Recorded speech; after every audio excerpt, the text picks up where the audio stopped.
Hey guys, tonight we slip under linen sheets woven 4,000 years ago, the moonlight filtering through a lattice of palm frond blinds. You lie on a reed mat warmed by desert heat, and someone just rubbed lotus oil on your chest. Not for massage, though, you'll take it, but for what comes next. Because in ancient Egypt, sex isn't whispered about. It isn't shameful. It's written into stone, painted across tombs, sung by laborers on riverbanks, and folded into spells. It's spiritual, it's practical, it's political. And yeah, sometimes it's just two people sneaking behind the granary because they felt like it. And you're about to get dropped right into the middle of it. Spoiler, you probably won't survive this with your modern modesty intact. So before you get comfortable, take a moment to like the video and subscribe. But only if you genuinely enjoy what I do here. And hey, let me know in the comments where you're watching from and what time it is. Are you in bed already, or still deciding if pajamas are worth it? Now dim the lights, maybe turn on a fan for that soft background hum, and let's ease into tonight's journey together. You're not in modern Cairo. You're a few thousand years earlier, standing just outside Thebes, sandals coated in dust, the Nile hissing in the distance. A bark full of papyrus scrolls just arrived from the delta. Some are royal decrees, others poetry, a few medical spells. But you're here for the ones that whisper about what lovers did when the sun dropped behind the dunes. Sex wasn't tucked behind shame. It was life. The gods had sex sometimes with themselves, sometimes with their siblings, and no one batted an eye. Your neighbors had sex. You can hear them through the thin plaster wall tonight. One couple arguing, another giggling. Life is loud in Egypt. So is love. You step into a home made of mud brick. It's a narrow space with open shutters to let the evening air circulate, the scent of date wine and cooked garlic heavy in the air. In one corner, a husband kisses his wife's shoulder while she braids her hair with scented resin. You're surprised by the lack of hiding. This isn't Victorian. There's no private sphere. People make love in courtyards, whisper beneath fig trees, or steal time in temple corners. A lot of what you think you know, virginal brides, sexual repression, shame-based morality, it doesn't really apply here. Virginity not monitored. Female pleasure not ignored. Erotic poetry was common, and you'll find love letters scrawled beside accounts of grain inventories. Yes, a farmer might write about his day's barley harvest, and then compare his lover's hips to ripe pomegranates in the next paragraph. The climate helps. Clothing is minimal. You're basically always one movement away from a wardrobe malfunction. Men in kilts that fall open with a gust. Women in transparent linen necklines deep enough to shock a Roman. Modesty isn't the point. Practicality is. Sexuality was part of hygiene and beauty rituals too. After bathing in Nile water, people rubbed themselves with oils that doubled as aphrodisiacs. You try one now, blue lotus and myrrh, and suddenly feel warmer, lighter, like your chest is expanding into the night. Egyptians believed in the scent's power. You don't argue with a 3,000-year-old libido enhancer. Even architecture plays along. Bedrooms rare. Most sleep on rooftops under the stars, on mats, under mosquito nets. It makes sneaking off for a quick midnight visit very, very easy. You pass two lovers tangled up behind a water jar. One winks. No shame, remember. You duck into a small household shrine, most families had them, and you see figures of Hathor, the goddess of love, music, and joy. She's often depicted with cow horns and a solar disk. But you notice her smile. It's serene but playful. She was the patron of sexual pleasure as much as fertility. You leave an offering of sweet beer and dried figs at her feet. One papyrus nearby includes lines like, "She lets me see her beauty each day. Her breast shines bright like stars." Her thighs are wings that lift my heart. It's not clinical, it's not crude, it's lyrical. The Egyptians were romantic. They could be cheeky too. One poem literally says, "I'll stand outside your door until the beer gets cold."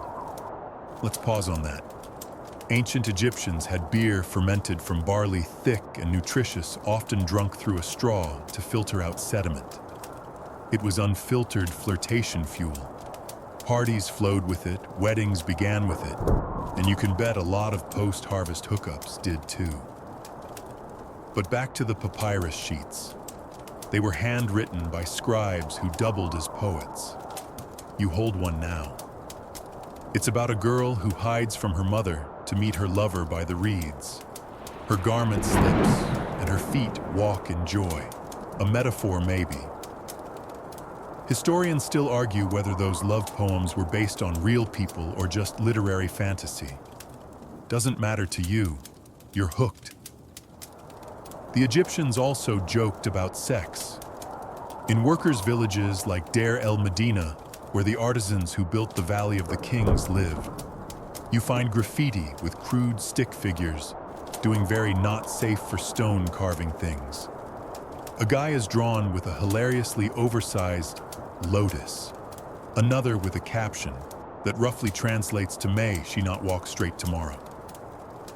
Yep, ancient locker room humor. You're starting to get the picture. This isn't a culture that separated body and soul. Sex wasn't dirty. It was divine. The gods did it. The dead hoped to do it again in the afterlife. You were born from it. You offered it to deities. You experienced it not just for pleasure, but as an act of cosmic balance. But don't get carried away, there were still boundaries. Adultery could be punished, especially among elites. Not because sex was bad, but because power and lineage were at stake. A pharaoh's mistress could be elevated or executed. Depends who found out first. You lean back against a clay wall, sipping cold water from a painted jug. The night air hums with insects and distant drums. Somewhere in a rooftop bed, someone murmurs a poem into someone's hair. You've made it through your first Egyptian evening, and you're starting to understand that in this world, intimacy was part of everything. From politics to prayers, jokes to funerals, you don't hide your desires here. You sculpt them, scent them, offer them to gods. And tomorrow, you'll meet the gods themselves. You wake with a linen sheet tangled around your ankles, a soft breeze teasing at your bare calves. Somewhere below, merchants shout about honey prices. But your guide today isn't a trader. It's a scribe nervously adjusting his kilt, holding a scroll that starts not with law or record, but a birth, the divine kind. You're headed to the temples now, not for worship, but to meet the gods in their most intimate moments. Because in ancient Egypt, sex didn't begin with humans. It started with deities, and you won't need much imagination to picture it. In fact, you might need earplugs. Your scribe clears his throat, looking uncomfortable as he begins. You're seated in the shadow of a wall, relief the stone warm against your back. Carved there, right above your shoulder, is Adam, the creator. And how did he make the world? By taking matters into his own hands. Literally. The ancient texts say he brought forth the first gods by ejaculating into his own mouth. Yes. You heard that right. Not metaphorically, not symbolically. This is theological canon. Adam, the primordial god, masturbated the universe into existence. His seed birthed Shu and Tefnut air and moisture, and they in turn birthed more gods. No Big Bang here. More of a divine, solo performance. You lean closer to the scroll. It's full of stories like that.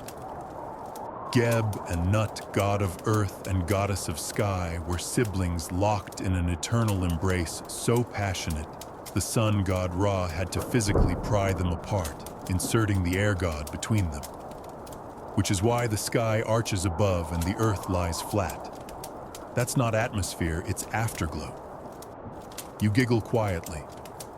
The scribe does not. To the Egyptians, these weren't embarrassing stories. They were cosmic truths.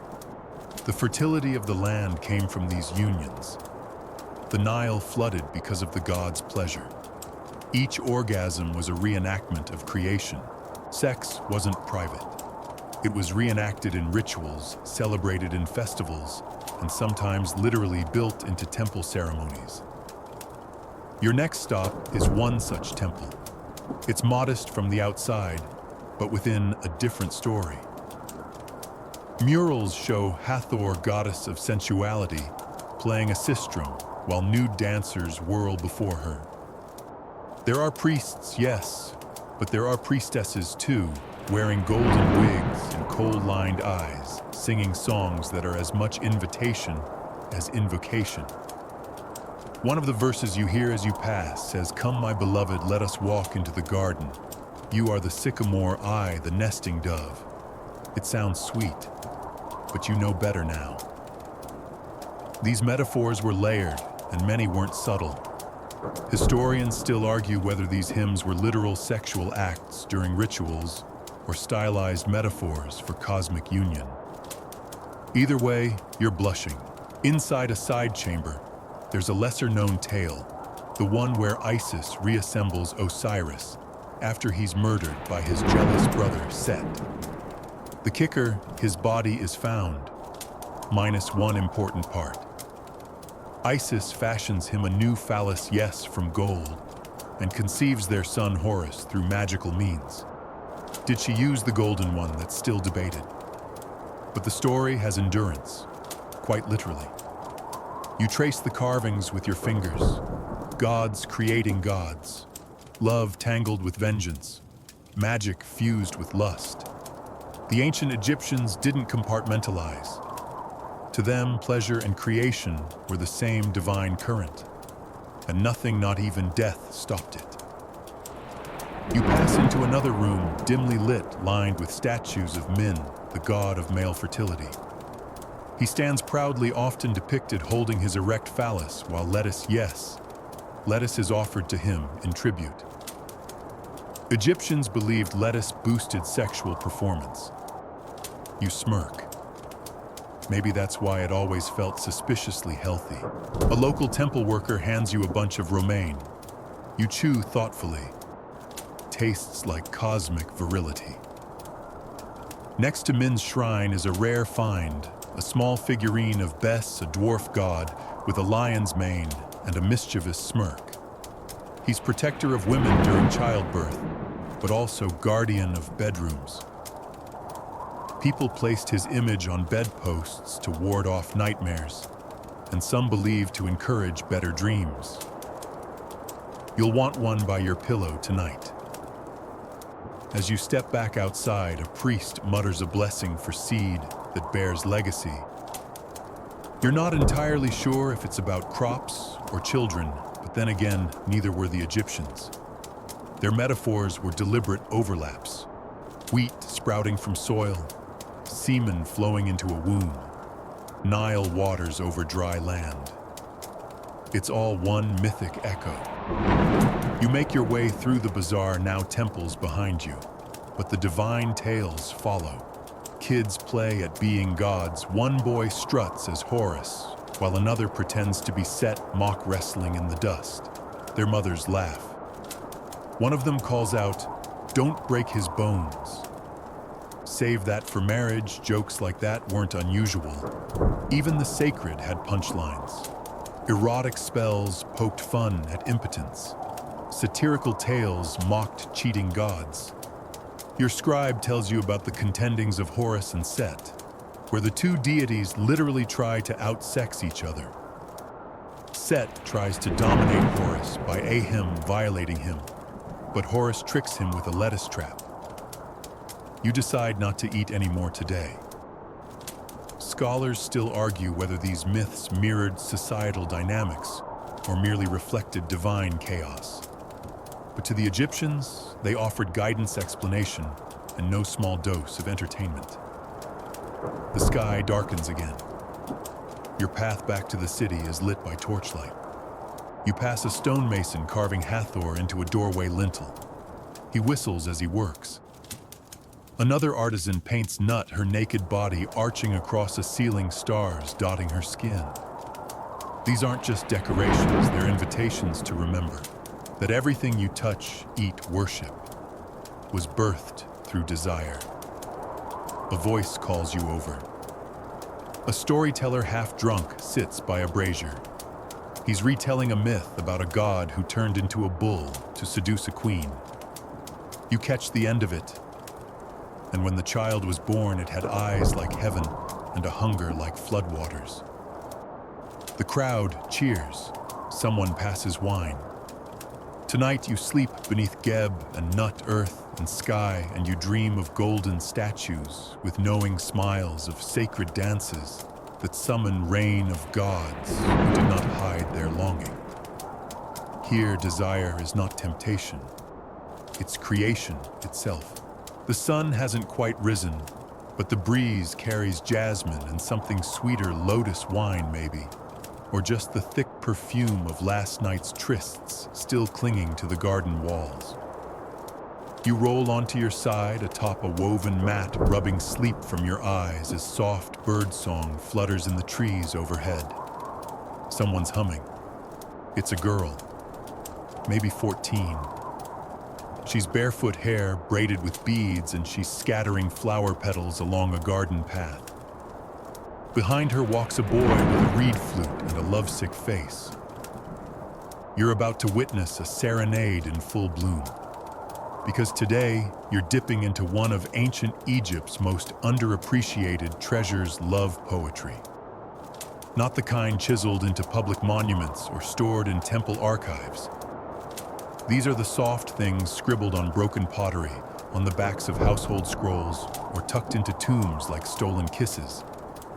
You crouch beside the girl, pretending to admire the pond lilies, and listen. The boy blows a clumsy note on his flute. "I watch you walk," he says, reciting from memory, "and the gods forget their duties. My heart follows your feet." She rolls her eyes. Obviously, she's heard it before, but she doesn't leave. You smile. Ancient Egyptian love poetry had a rhythm all its own. It danced between the sensual and the innocent, balancing yearning with reverence. The poems often started soft, comparing a lover's voice to birdsong or their breath to summer wind. But then they'd dip right into tantalizing metaphors: figs, split open wines, overflowing thighs like alabaster gateways. You find one on a nearby papyrus scrap. "Her arms around me are the horizon. I drink from her mouth as from a sacred pool." Not bad for a 200-year-old pickup line. These weren't abstract either. They were personal. And most intriguing of all, many of them were written from a female perspective. You read another narrated by a woman: "If only he would come to my mother's house. I would show him the secrets behind the curtain." Not exactly coy. Historians still argue whether these voices belong to real women, or if male scribes simply imagined their thoughts. Either way, you're struck by how much agency the female speaker seems to have. She's not waiting for love, she's calling it to her, daring it closer with language that's as physical as it is poetic. And speaking of physical, your next stop is a dinner party. It's not formal, just a get-together among merchants. But there's music, sweet beer, honeyed dates, and a pitcher of something purple that smells suspiciously like fermented pomegranate. You slide into a corner cushion, soaking in the atmosphere. The hostess, a woman in her early 30s with gold bangles up both arms, claps her hands twice, and just like that, the flute players arrive. You watch as couples start pairing off. Two women lean against a fig tree, sipping wine from the same cup. A young man and his friend laugh nervously as they eye a pair of temple dancers, arriving late, still barefoot, their robes sheer from the Nile mist. You can feel the tension. This isn't just dinner. This is potential. Ancient Egyptians treated flirtation like an art form. Not just in the language, but in the staging, perfume, music, food, even subtle clothing signals. A loosened shoulder strap, a bead undone from a braid, or the way one dipped a finger into wine and traced the rim of the cup. It's choreography. You catch one woman leaning close to her suitor, whispering something with an exaggerated smile. He laughs and blushes. Later, you'll learn that she said, "If your eyes were papyrus, I'd write my name across them." You're impressed, and maybe a little jealous. Among the food offerings passed around, one thing stands out: small jars filled with thick, sweet-smelling liquid. Nipple wine. Yes, you heard that right. A real thing. Called shadeh, it was a potent, sometimes spiced wine used during erotic and ceremonial moments alike. Some texts suggest it was poured on lovers' chests or licked off. You decline a taste. For now. You wander through the garden past statues of Bes and Hathor tucked among palm trees. The moon is rising now, and your guide, a man with too much eyeliner and too little patience, leads you to a courtyard where verses are being sung. This isn't sacred music. It's romantic and unapologetically suggestive. One singer croons, "She is my sister, though not by blood. Her arms around me make me whole." You pause. The sister thing, common in love poems. But don't panic, it was often just a term of affection, like darling or beloved. Usually. Probably. You close your eyes, letting the voices wash over you. The garden is heavy with scent, myrrh, honey cakes, ripe melons, and dust. Everything about this world is physical, sensory, saturated with touch and taste and tone. You open your eyes just as someone bumps your elbow. A scribe, older, bent-backed with ink, stains up to his wrists. He hands you a worn piece of Ostrakhan pottery with inked words fading at the edges. You read, "Come to me tonight, I sleep alone. My bed is cool, my breasts like pillows. I will warm you better than linen." You look up, but the scribe is already gone. You smile, slip the shard into your satchel, and head back toward the home you borrowed for the night. On the rooftop, couples have already claimed spots under mosquito nets. Someone is singing to someone else.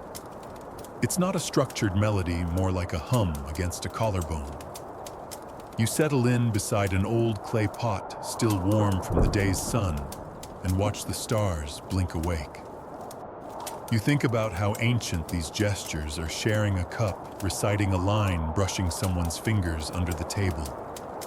No hashtags, no apps.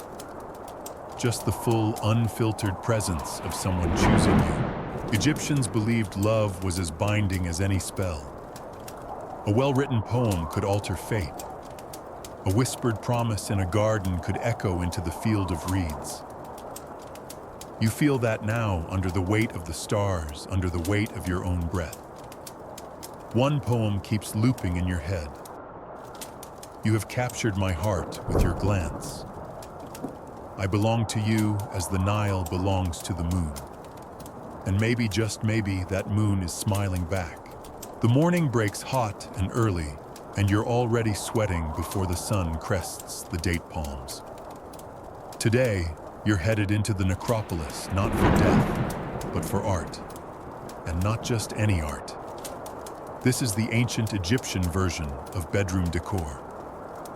You walk along stone paths past the workmen's village of Deir el-Medina, where the artisans who carved the tombs of pharaohs lived, loved, and when no one was looking, left their own messages behind.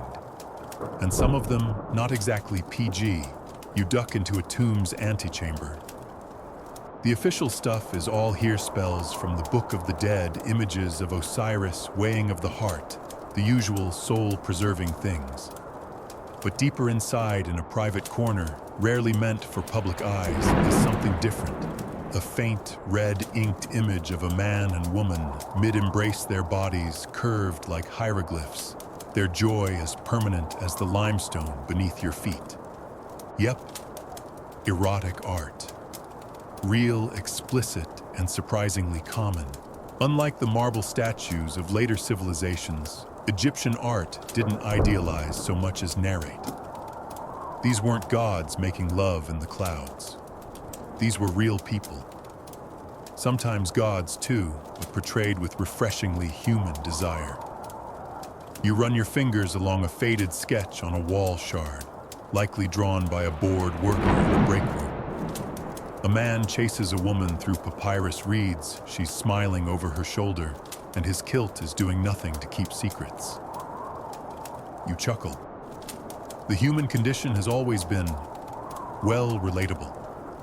In one rare scroll known to scholars as the Turin erotic papyrus, things get much steamier.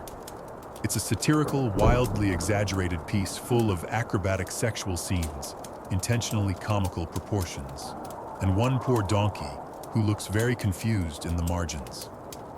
You won't see this in your school textbook.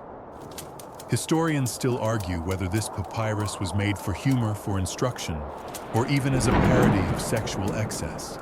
Some claim it was a bachelor's prank gift. Others think it had ceremonial significance.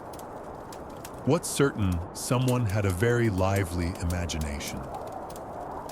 You step into a small home belonging to a mid-level scribe and see another kind of art clay figurines.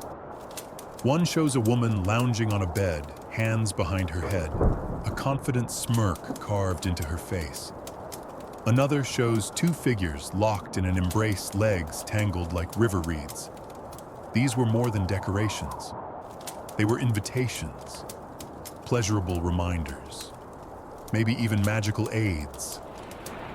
Beside a reed basket of pigments, you spot another image, a couple in bed, a jar of oil on the table, and an ibis bird perched on the windowsill, watching like a gossipy aunt.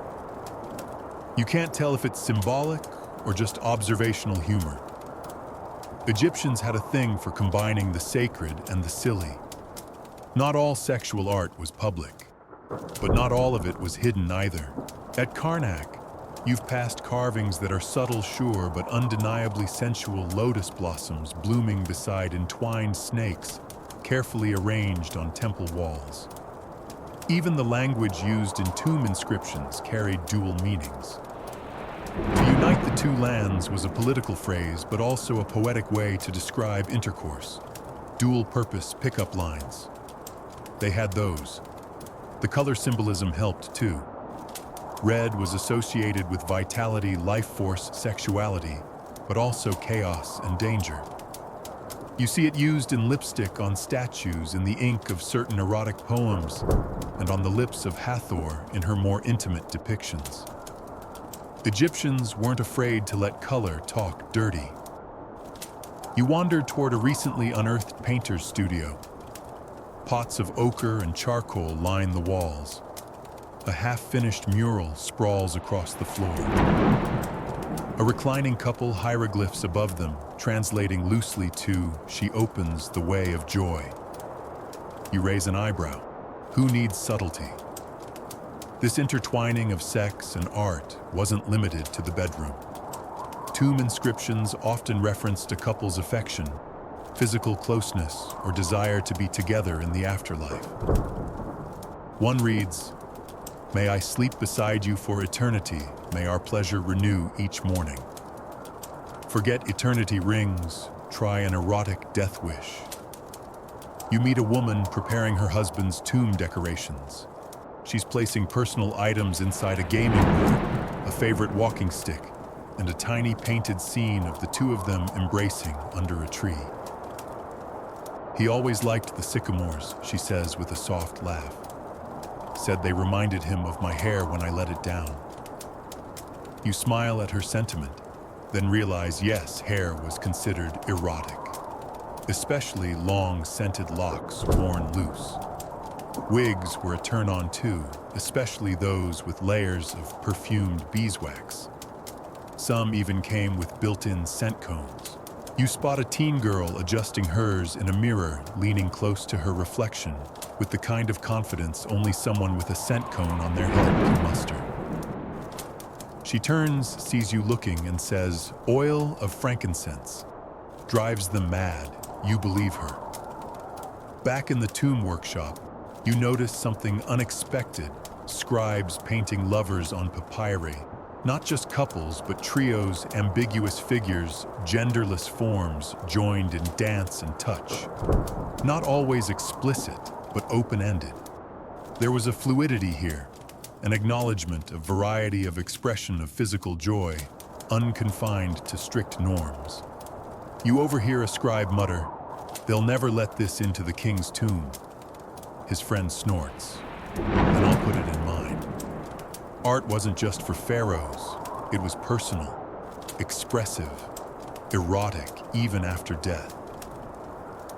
As the sun dips lower, casting gold across the walls, you step outside. The stones are warm, and your fingers still smell faintly of pigment. You think about that couple under the sycamore tree. You think about the girl with the perfumed wig, about the murals, the figurines, the jokes scratched into pottery. This was a civilization where sex didn't need euphemism. It needed rhythm, color, curves and boldness and joy. You lean against the mud brick wall and close your eyes, the wind warm against your face.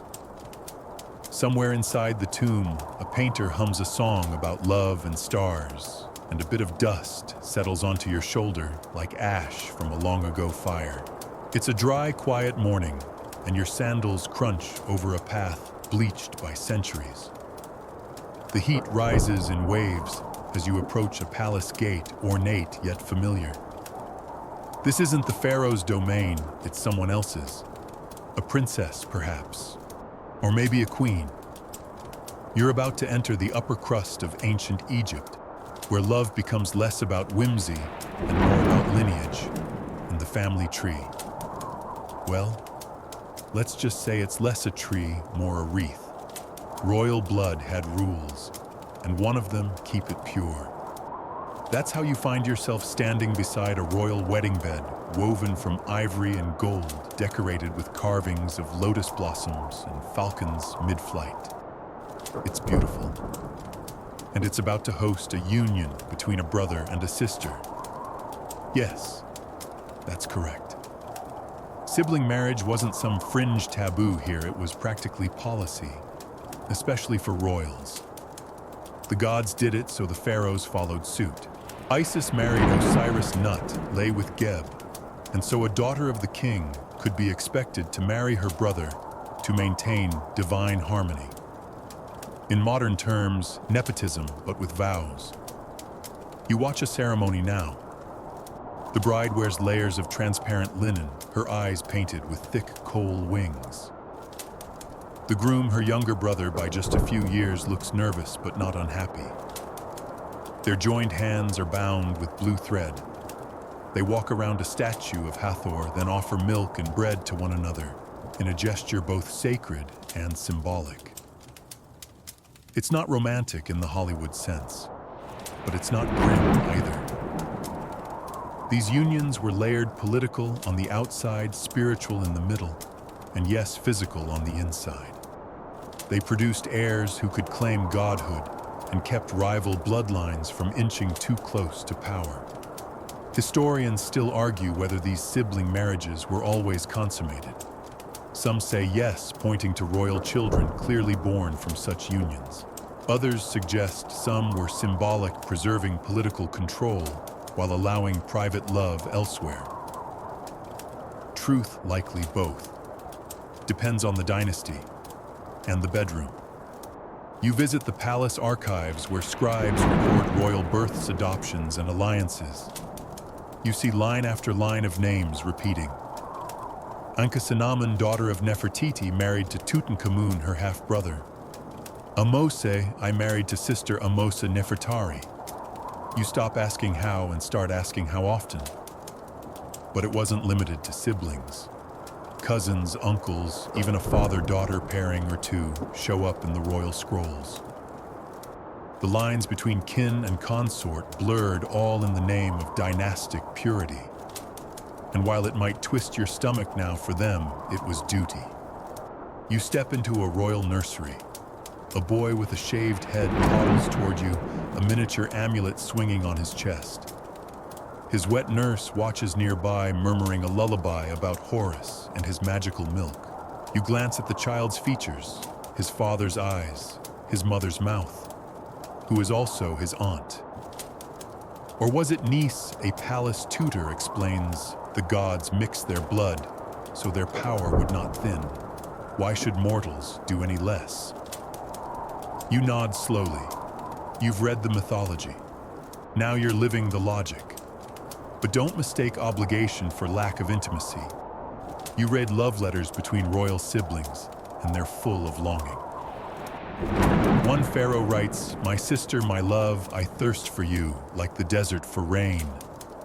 Another, "You are the only one who knows my dreams before I speak them." And then there's Akhenaten and Nefertiti. Technically cousins, possibly half-siblings, and head over heels. Their carvings show not just power poses, but tenderness. Her hand cupping his cheek, their daughters cradled between them. These weren't cold alliances. Sometimes they were fiercely affectionate. You stroll the palace garden, lush and humming with bees. Two women sit beneath a sycamore, giggling over a letter. It's from a nobleman to his half-sister, a declaration of love disguised as a request to borrow her lute. "Send it with your fingers still warm upon the strings," it says. You don't need translation. Among elites, the options were limited. Marriage wasn't about love, it was about blood. So when love did bloom within those arranged lines, it became a rare treasure. Sometimes scandalous, always risky. You slip into a back room where lesser wives and concubines lounge with cosmetic palettes and wine cups. One of them raises an eyebrow as you enter. "Looking for the queen," she asks. "Try the shrine. She's probably praying for a son who doesn't have her nose." You stay and listen. They talk freely here about palace intrigue, who's pregnant, who isn't, who has the pharaoh's favor this week. You learn quickly that while queens were chosen for politics, concubines were often chosen for pleasure. Some were foreign princesses sent as tribute. Others were gifted or simply rose through proximity and charm. Still, even among concubines, sibling marriage among the royal core remained the golden thread. Outsiders might birth children, but the throne, it belonged to the ones born of God-sanctioned unions. You pass a stela with an image of a royal couple standing beneath the sun disk of a 10. Their hands are entwined faces tilted together. The inscription reads, "Two hearts in one body, two souls in one flame." The artwork is tender. You're momentarily lost in the illusion. Then you remember their DNA probably matched closer than cousins at a family picnic. As you leave the palace, a boy calls out, offering a carved ivory comb. It's inscribed with the symbol for beloved sister. Was it meant for a real sibling, a lover? Both. You buy it anyway. Some things are easier left ambiguous. At sunset, you sit near the river watching as the palace silhouette darkens against the fading light. Royal music drifts across the water flutes, soft drums, a woman's voice singing a line from an old poem. "Let me be your sister, let me be your moon. I will rise for you always." And in this world, maybe that's the truest form of loyalty, one forged in blood duty, and a kind of love most of us can only study from the outside. The air is still this evening, thick with the scent of crushed chamomile and the distant hiss of irrigation channels. You sit in the corner of a modest courtyard house in Memphis, surrounded by ceramic bowls, woven baskets, and a low-burning oil lamp. A group of women are talking, not loudly, just enough to carry over the rustle of palm leaves. You lean in because tonight's topic isn't gods or palaces. It's virginity. Or more precisely, the surprising lack of fuss about it. In modern minds, ancient Egypt often gets lumped with other ancient societies, Romans, Hebrews, Greeks, where female chastity was practically currency. But here in the land of sun and scarabs, it's not really a big deal, at least not outside of royal politics. One woman pours you a cup of cooled barley drink and laughs, "My first time behind the date press. We had to pause twice because the donkey got loose." Everyone chuckles. No blushing, no shame, just shared experience. It's refreshingly candid. It's also totally normal here. That doesn't mean Egyptians were free-for-alls. There were boundaries, social expectations. But sexuality, especially for women, wasn't automatically linked to moral purity. In fact, the word for virgin doesn't even show up often in ancient texts. There's no special ceremony, no ritual of deflowering, no anxious parents guarding a linen sheet. Instead, love and pleasure were valued in more personal terms. If two people wanted each other, they could find a papyrus mat and a jug of lotus wine and be done with it. If something more formal followed later, a partnership, a home children that came after, or it didn't. Your business was largely your own. You slip into a neighbor's home. It's small but tidy with frescoes of birds and grapes on the wall. A young woman greets you casually, adjusting her tunic. Her lover leaves through the back, waving like he just dropped off a scroll. You glance at her stomach, round with early pregnancy. Is she married? Not yet, she shrugs. Maybe. We'll see if he stays sweet. You learn that pregnancy outside of marriage wasn't scandalous here, more of an inconvenience than a disgrace. Certainly not a reason to exile someone. The child would still be raised often by the mother's family, and the father might step in or step away. Society didn't collapse either way. One midwife nearby snorts when you ask about purity. Blood on a wedding night, she scoffs. You think that proves anything? Sometimes it comes, sometimes it doesn't. You think the gods care. Then she hands you a small wax doll shaped like a pregnant woman and says, "Rub this on your belly if you're trying, or someone else's if you're not." She winks. You don't ask follow-up questions. You browse her cabinet of charms, some shaped like frogs, some like figs, all designed to either enhance fertility or stall it. The line is blurred between prevention and encouragement. The same symbols work for both. It all depends on intent and which prayer you whisper. A papyrus scroll in the corner catches your eye. It contains a love spell, but the kind that emphasizes consent. If she desires me, may her heart beat faster.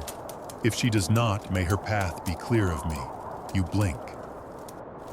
That's startlingly respectful.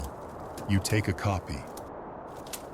Historians still argue whether Egypt was truly egalitarian in love or just relatively more open than other ancient cultures.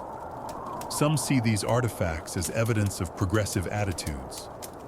Others caution that surviving texts don't show the whole picture. Rural areas may have had different customs, but one thing's certain, there's a notable absence of obsession with virginity as social currency.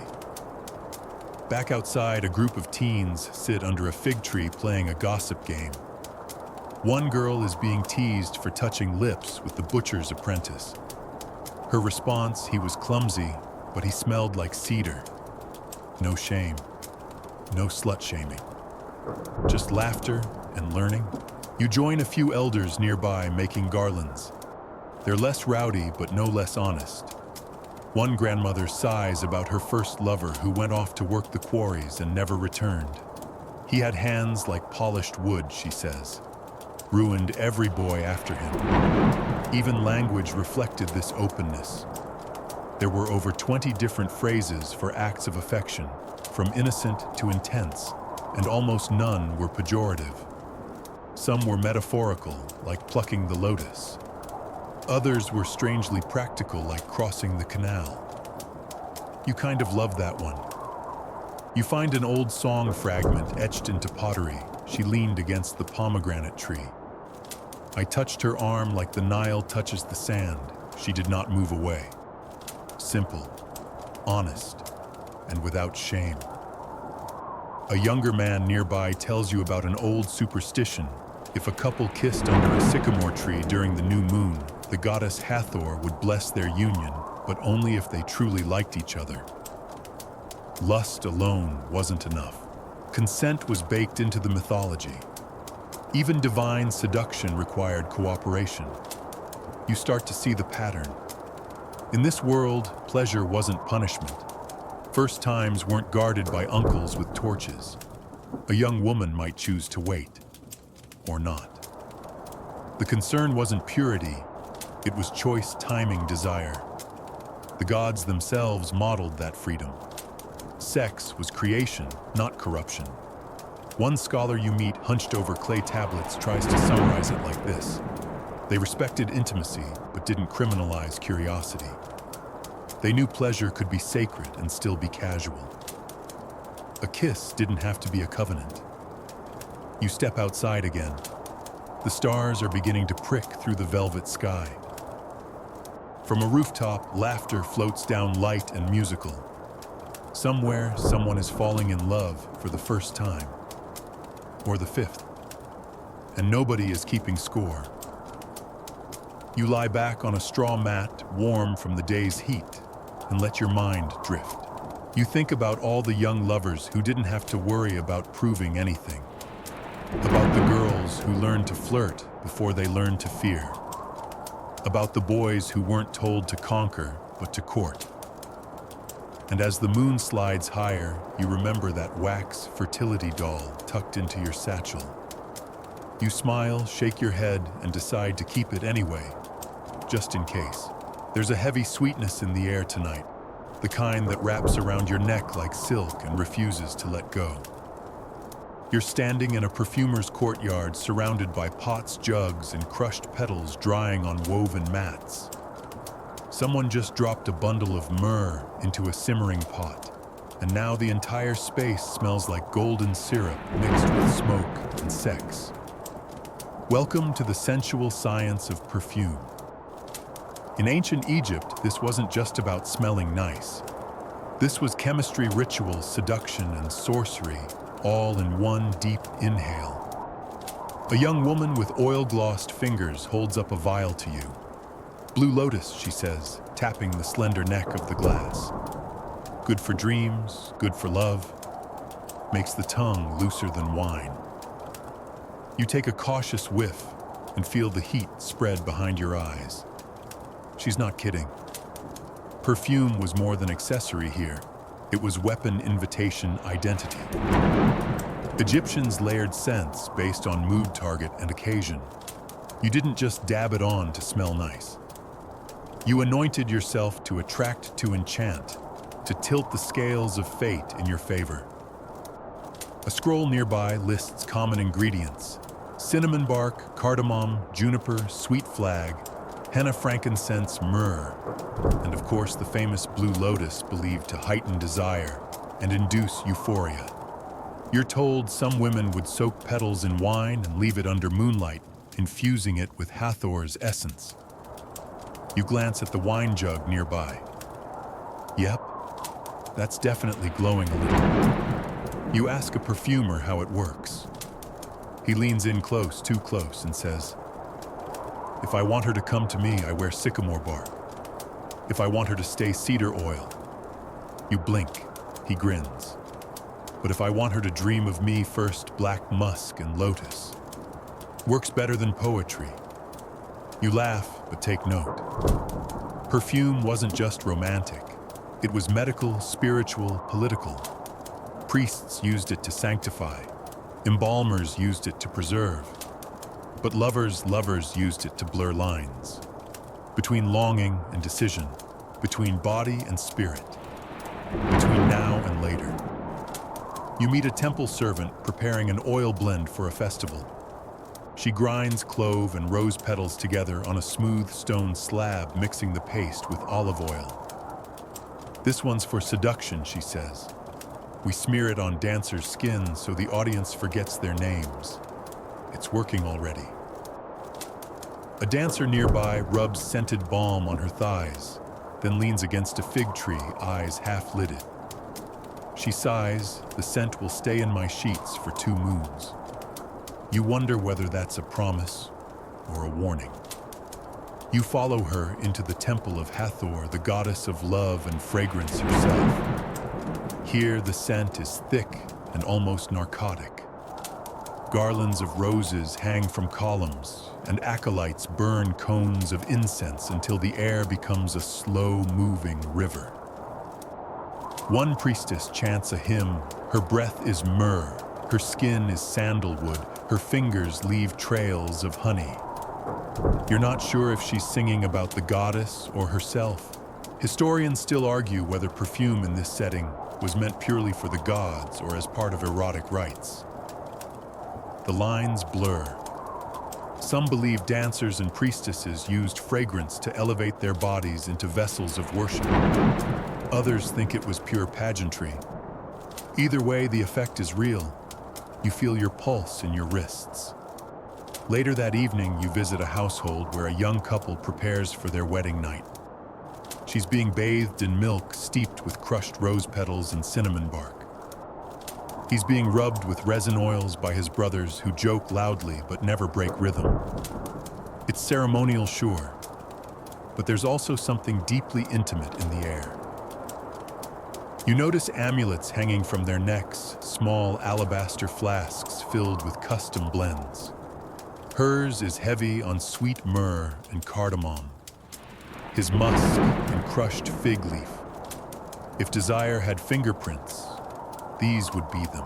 In a side room, an older woman, a grandmother by the look of her, shows you her collection of past perfumes, each stored in tiny stone jars. She opens one and inhales deeply.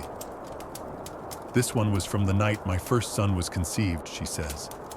"He came out smelling like cedar for days." You ask her if perfume really worked. Her answer is swift. Scent remembers what the heart forgets. You walk through the marketplace just as the sky turns gold. A seller of oils is calling out recipes like a street poet. For courage, black myrrh and red wine. For temptation, cinnamon honey and a drop of danger. You ask what danger is. He winks. "That's my secret ingredient." You try a blend on your wrist, blue lotus, ambergris, and a touch of wild mint. The result is intoxicating. You feel taller, braver, maybe even flirtier. You almost turn to the stranger beside you to test it out, but you don't. Not yet. You're told that some used scent to enchant lovers unknowingly. A popular love spell involved anointing the body with oil while reciting sacred words, then brushing against the desired person, so the heart may turn and follow the scent's trail. No direct confrontation, just scent, patience, and luck. You return to the perfumer's courtyard, night now falling. A couple leans against the wall, foreheads touching, saying nothing. Their perfumes mix in the air, something warm, sharp, and heady. You don't need to ask how long they've known each other. That scent says everything. You lie down near the edge of the courtyard beside a basket of crushed marjoram and dried orange peel. A breeze stirs the petals, and you feel their fragrance crawl over your skin like a whisper. You remember a line from earlier, "If I want her to dream of me." And now maybe you will.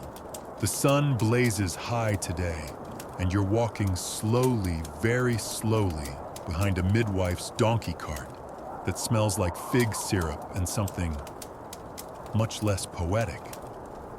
The woman beside you, a no-nonsense elder with arms strong enough to lift a grown man by the earlobes, adjusts a cloth sack stuffed with herbs and murmurs, "Crocs are biting again. Must be planting season." You don't understand right away. Then she tosses you a wink and points to the basket of dried crocodile dung in the back of her cart. Oh no. Welcome to the ancient Egyptian world of birth control, and yes, they took it very seriously.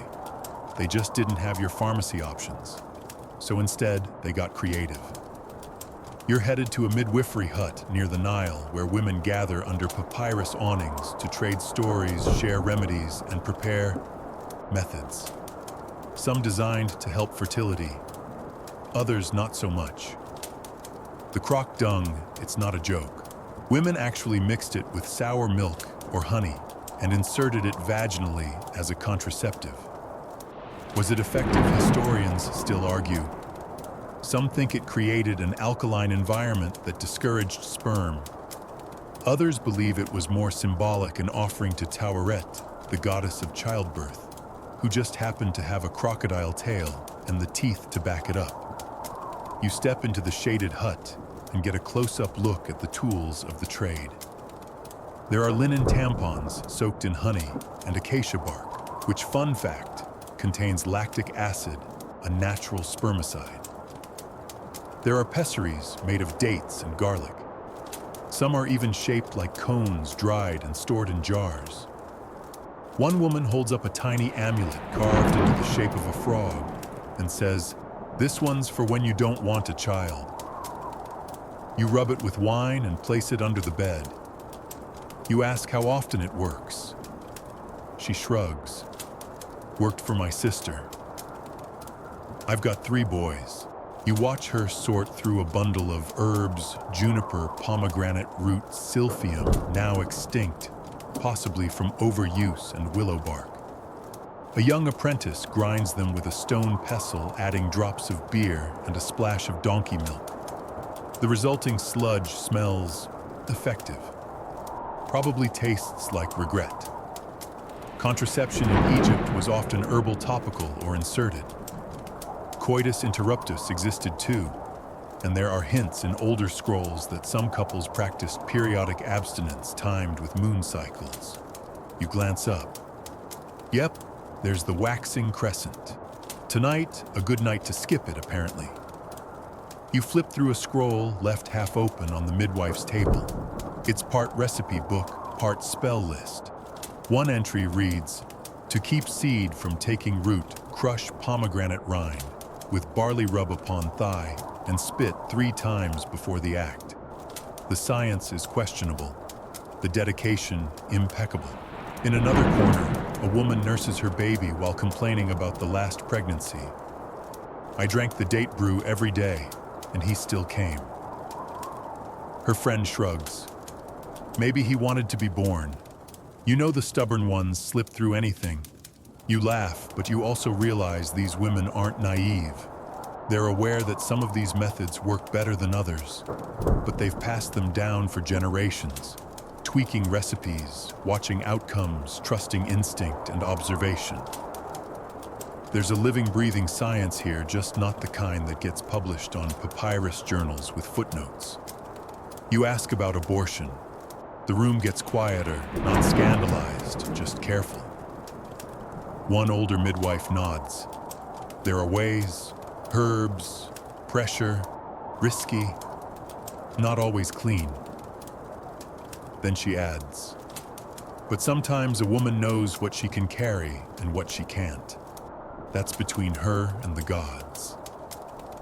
You sit with that for a while. Back outside, 2 young girls are giggling over a hand-drawn diagram, a fertility calendar etched in charcoal on a sherd of pottery. It shows a moon cycle, tiny waves, and a naked stick figure with her hands on her hips. You're not sure if it's accurate, but the enthusiasm is clear. You move on to another part of the village where men sit smoking pipes and pretending not to know any of this. One of them raises an eyebrow. "We just hope the gods agree with us," he mutters. The women handled the rest, and they do. Birth and contraception belonged mostly to women. Men might donate a charm or brew a love potion, but once conception was the topic, midwives ruled the room. They had papyri with illustrated guides, chants that doubled as healing songs, and apprentices always learning beside them. You revisit an earlier chant scribbled on the wall. Let the seed fall to dust. Let the fruit rot in the vine.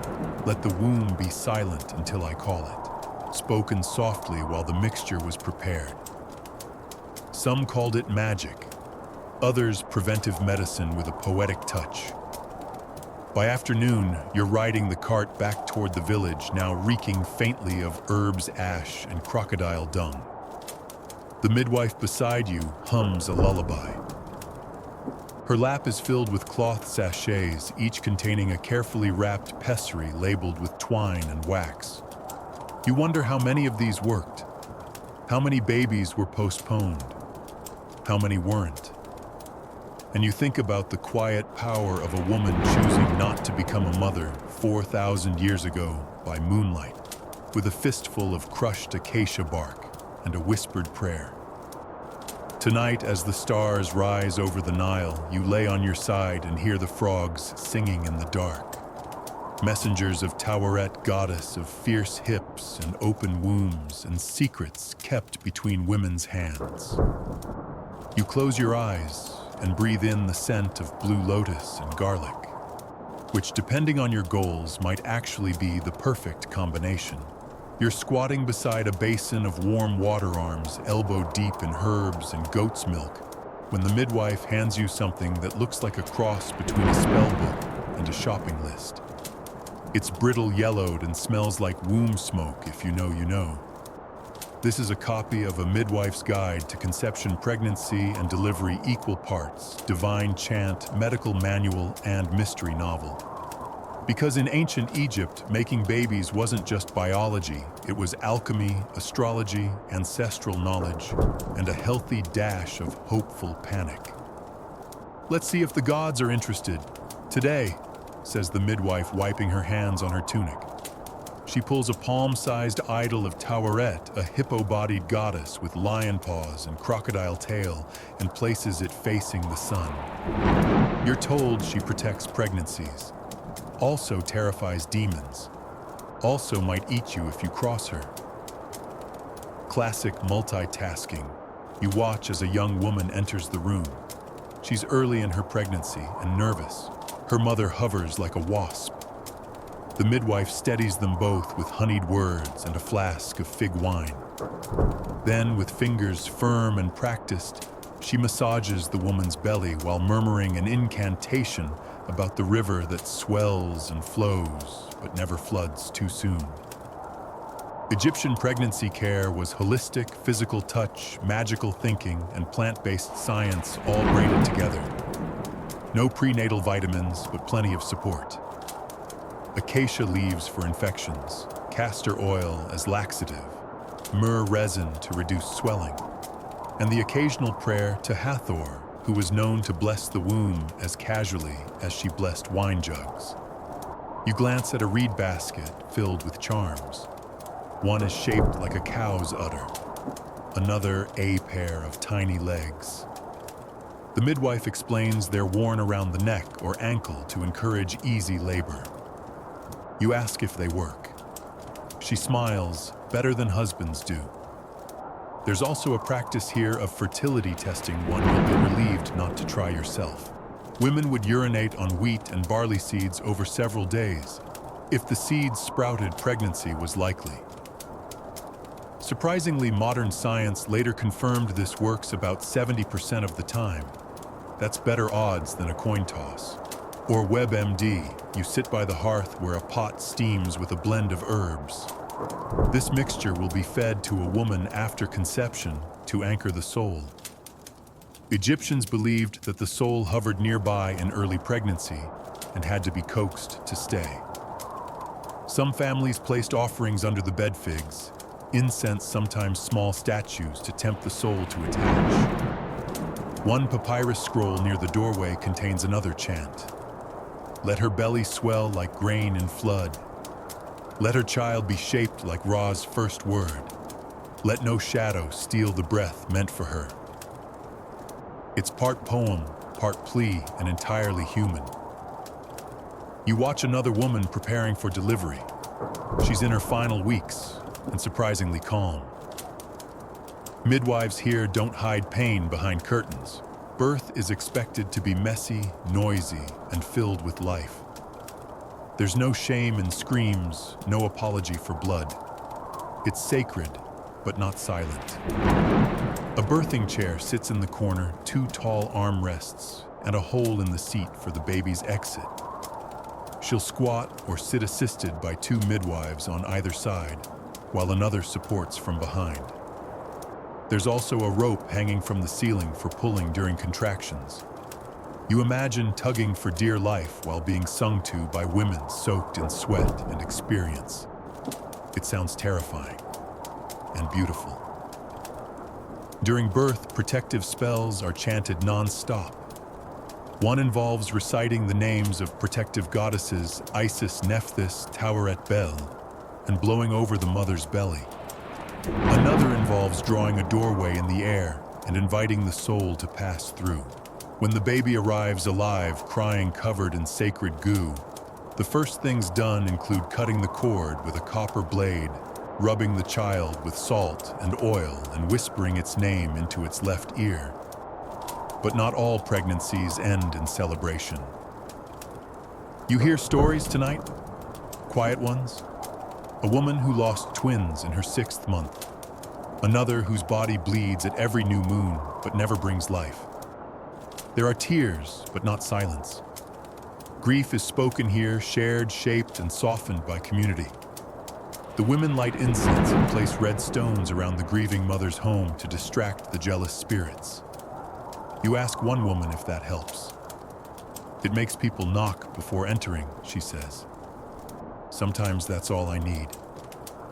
Back in the courtyard, you help a girl grind dried fish bones into powder, apparently a fertility charm when sprinkled near the bedpost. Another girl adds honey and something she calls sunflakes. It's probably just baked salt, but no one's about to argue.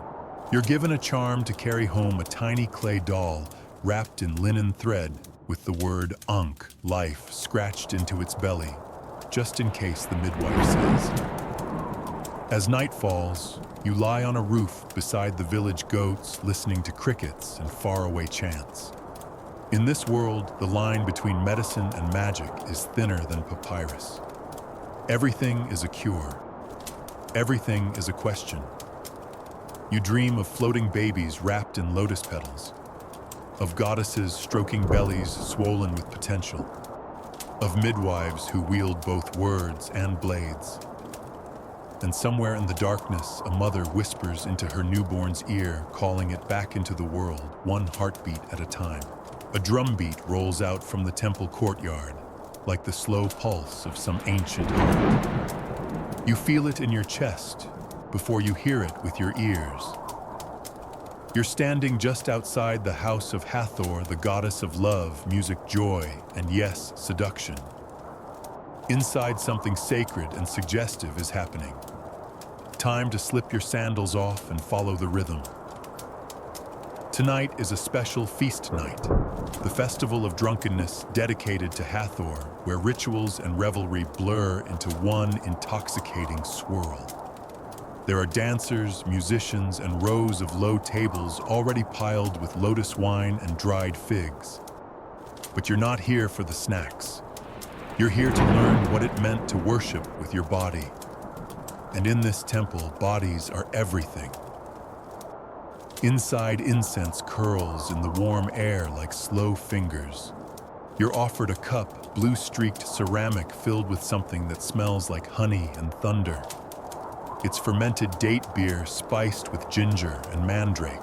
A priestess smiles and says, "Drink slowly. This is the wine of truth." You take a sip. It burns, but in a good way. In Hathor's temples, worship didn't always look like kneeling and mumbling.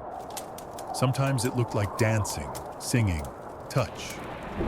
Even according to some scholars, intimate acts performed in ritual context. Not behind closed doors, but as an offering. A fusion of joy, fertility, pleasure, and divine ecstasy. A group of women enter the space wearing sheer white linen robes, their hair braided with gold, and scented cones melting slowly on their heads. They raise their hands, fingers tipped in henna, and begin to move not sharply, but like waves rolling, swaying, bending like reeds in river current. These are the Hesset dancers, priestesses of Hathor, trained in the art of embodiment. Their movement is not performance, it's invocation. You hear one sing, "Come to me, golden one, whose face is the sun, who lifts my heart with music and drinks joy from my hips." You feel your skin tingle. That's not metaphor, that's liturgy. Historians still argue whether temple dancers and sacred courtesans were the same, or whether the idea of temple prostitution was a misinterpretation by later outsiders like the Greeks, who projected their own biases. But here in the torchlight, it's clear that sensuality isn't just tolerated, it's divine.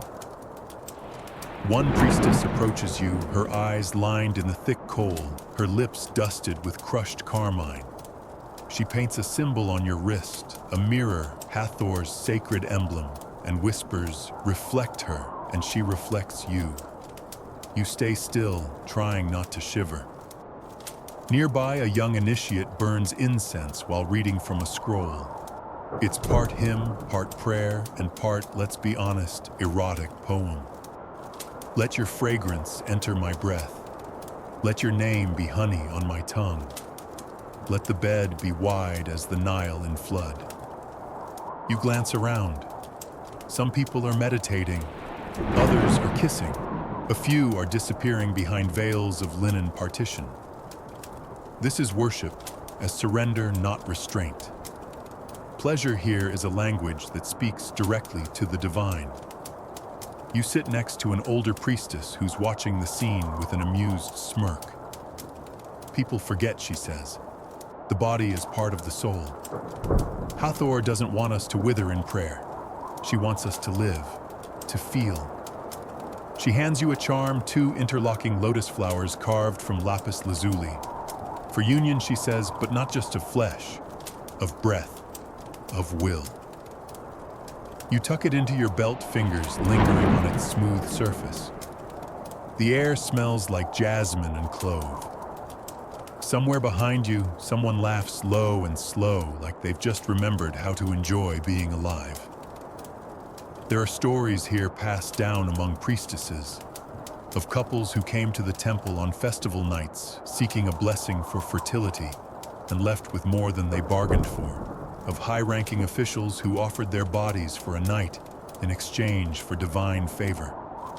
Of mysterious rites performed only during eclipses where lovers whispered their truest names and tied them to each other with strands of their own hair. Were these rituals role play or just very elaborate dating services? Hard to say. But you suspect the answer is yes. You walk past a sacred pool now, its surface dusted with petals. A young woman dips her fingers in, presses them to her forehead, her chest, her navel. She's praying to conceive, or to forget someone, or maybe to invite joy back into her ribs. No one asks. You don't have to explain when Hathor is listening. Later, you rest beside a wall fresco, Hathor in her cow-headed form, nursing the king music swirling around them. She is mother, lover, muse, destroyer of repression. Her temples weren't grim stone vaults. They were gardens with rhythm and scent and skin. Someone places a fruit beside you, a pomegranate split open seeds glistening like red suns. You remember that image from earlier love poems, fertility, temptation, abundance. It's not just food, it's a reminder. In this world, seduction isn't a trick, it's a form of connection. Pleasure isn't indulgence, it's acknowledgement. Your body is not shameful, it's sacred geography, a temple of its own. As the music softens and the dancers slow, you recline on a cushioned mat head, swimming from incense and metaphor. A priestess offers you a cloth soaked in rose water to dab your face. She hums as she folds it gently over your brow. You feel sleep brush against your temples. Somewhere a hymn fades out. She who stirs the hearts of men, she who opens the river gate. She who turns pain into pomegranate wine, Hathor, dance me back to joy. And tonight, under the golden eye of the goddess, you're allowed, expected even to smile and mean it. It's harvest season, and the fields smell like dust sweat and ripening barley. You've wandered far from the stone courtyards of temples and palaces. No gold here. Just open skies, calloused hands, and the low murmur of work songs. But don't be fooled. Rural Egypt had its own version of seduction. And today, you're going to learn what intimacy looked like between field hands and fishermen. You pass a girl balancing a basket of onions on her head, bare feet dark with Nile silt. She smirks when she sees you looking too long and says, "If your hands are clean, you're not working." She tosses a ripe fig at your chest and walks away without breaking stride. Flirting in the countryside isn't subtle. It's playful, practical, and often layered with codes you're not fluent in yet. For example, dates aren't just snacks. They're symbols.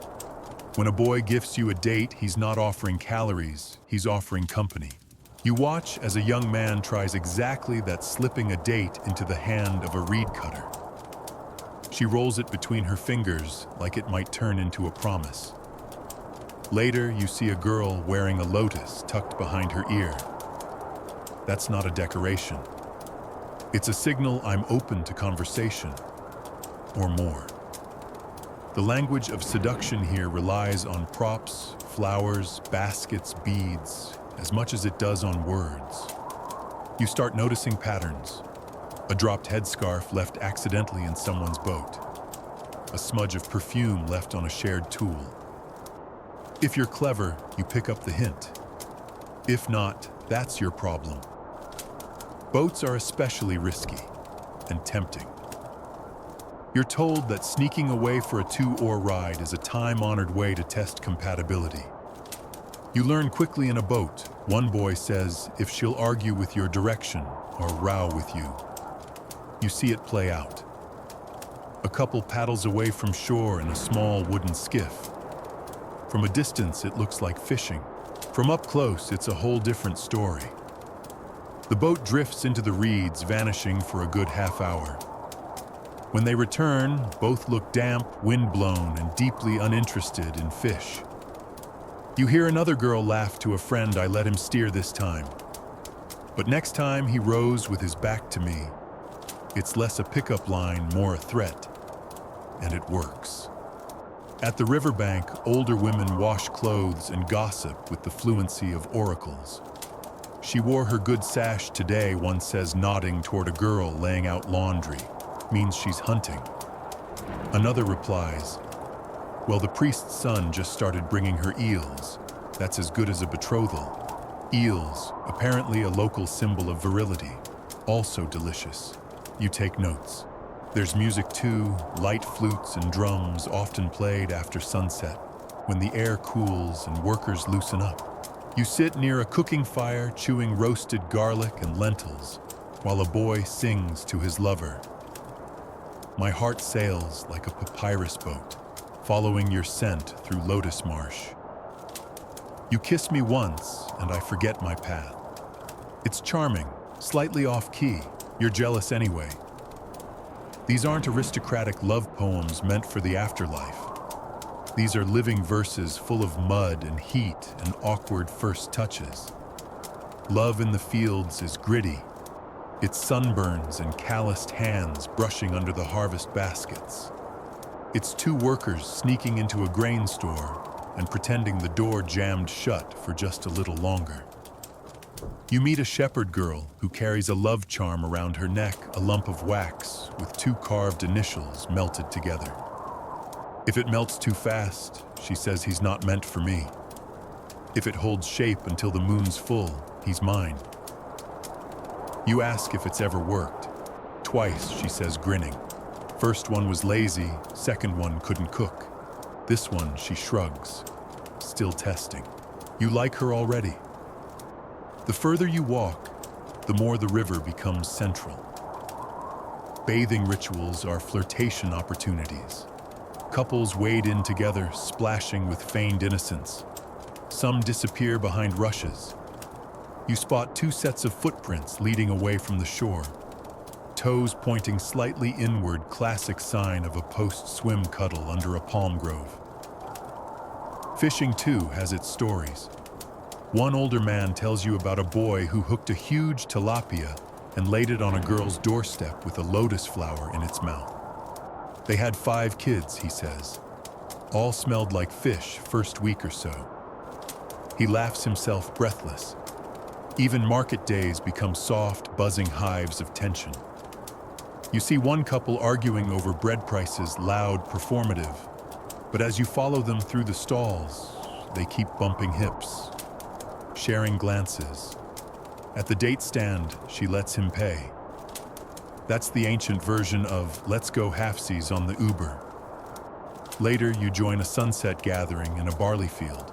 Young people sing, eat roasted duck, and sneak behind the hay bales in pairs. You recognize one girl from earlier Date Basket Girl, and she's now sitting on a boy's lap sharing a pomegranate. He feeds her seeds one by one, careful not to drip juice. She doesn't move when he gets it wrong. There's something delightfully ancient about watching desire that doesn't need language. Someone nudges you and offers beer. You ask what happens if someone gets pregnant. He shrugs. Then she says his name. If he runs, she says a different one.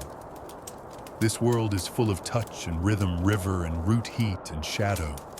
And while it may lack the silk veils of palace rooms or the sacred oil of temple rites, it pulses with its own honesty.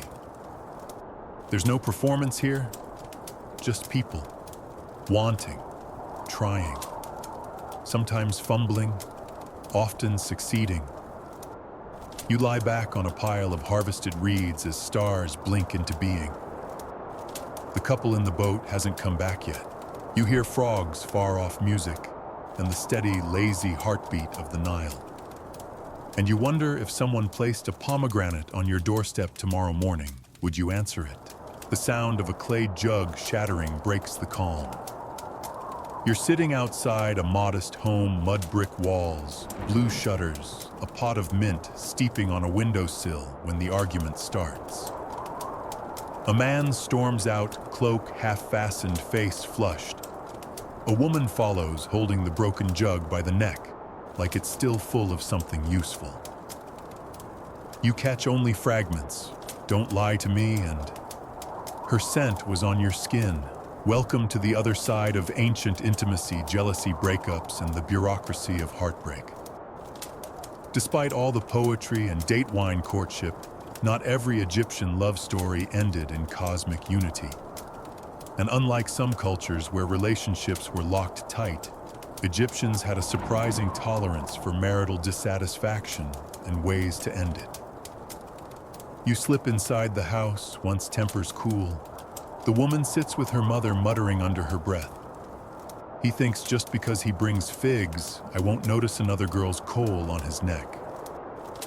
Her mother doesn't argue, just hands her a wet cloth and a list of curses she can recite if she's feeling theatrical. You're surprised to learn she's already writing her separation document. Divorce in ancient Egypt wasn't scandalous. It wasn't ideal, sure, but it was allowed. And not just allowed, normalized. There were legal mechanisms, established phrases, even standard settlements.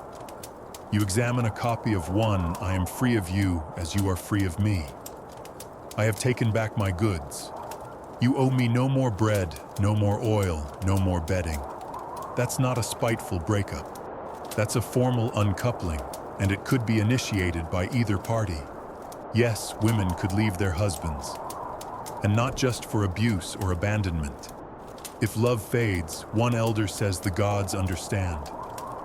You sip mint tea while the ex-couple argues over a shared cooking pot. There's tension, but also a strange calm. Their friends are watching, but no one gasps. No one judges. They'll both likely remarry perhaps by next harvest. Love is seasonal here. So is separation. Still, jealousy could sting. And some people didn't take rejection well. You hear tales of magical revenge. A jilted lover sneaks into a temple to steal a shred of cloth from her rival's tunic.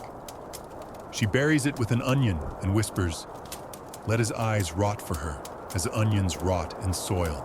Dramatic, sure. But it's also oddly poetic. Egyptians took emotional injury seriously and turned it into ritual. Some used love spells to win back affection, others to break it entirely. One scroll you read contains a curse. May your name fall from her lips like bad grain. May your touch grow cold to her skin. May your seed wither before it finds her womb. Oof. Historians still argue whether these spells were meant literally or just as emotional outlets. But many came with ritual instructions: burn this ink, bury that charm, recite the curse under a waning moon. Whether or not they worked, they gave the heart something to do. A direction for grief. You pass a local scribe who specializes in contract dissolutions. His office is a table under a tree, his inkwell constantly uncapped. She gets the cow, he gets the tools. She keeps the child, he pays 3 bushels per moon. He yawns as he scribbles. Busy season. Children often stayed with the mother unless the father had greater resources or she remarried. Property was divided equitably in most cases, and the dowry often returned. Egyptians took pride in fairness, even in failure. A neighbor shares his story. He divorced twice before settling down with his current partner. The first wife wanted the city. I wanted silence. The second wife wanted a merchant. I was a fisherman.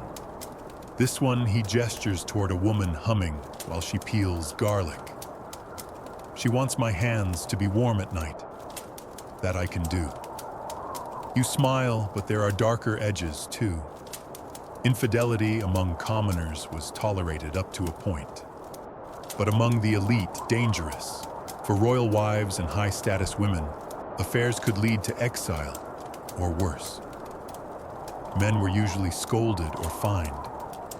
Women could face ritual humiliation or legal punishment depending on who they crossed. You hear about a nobleman's wife who was caught with a servant.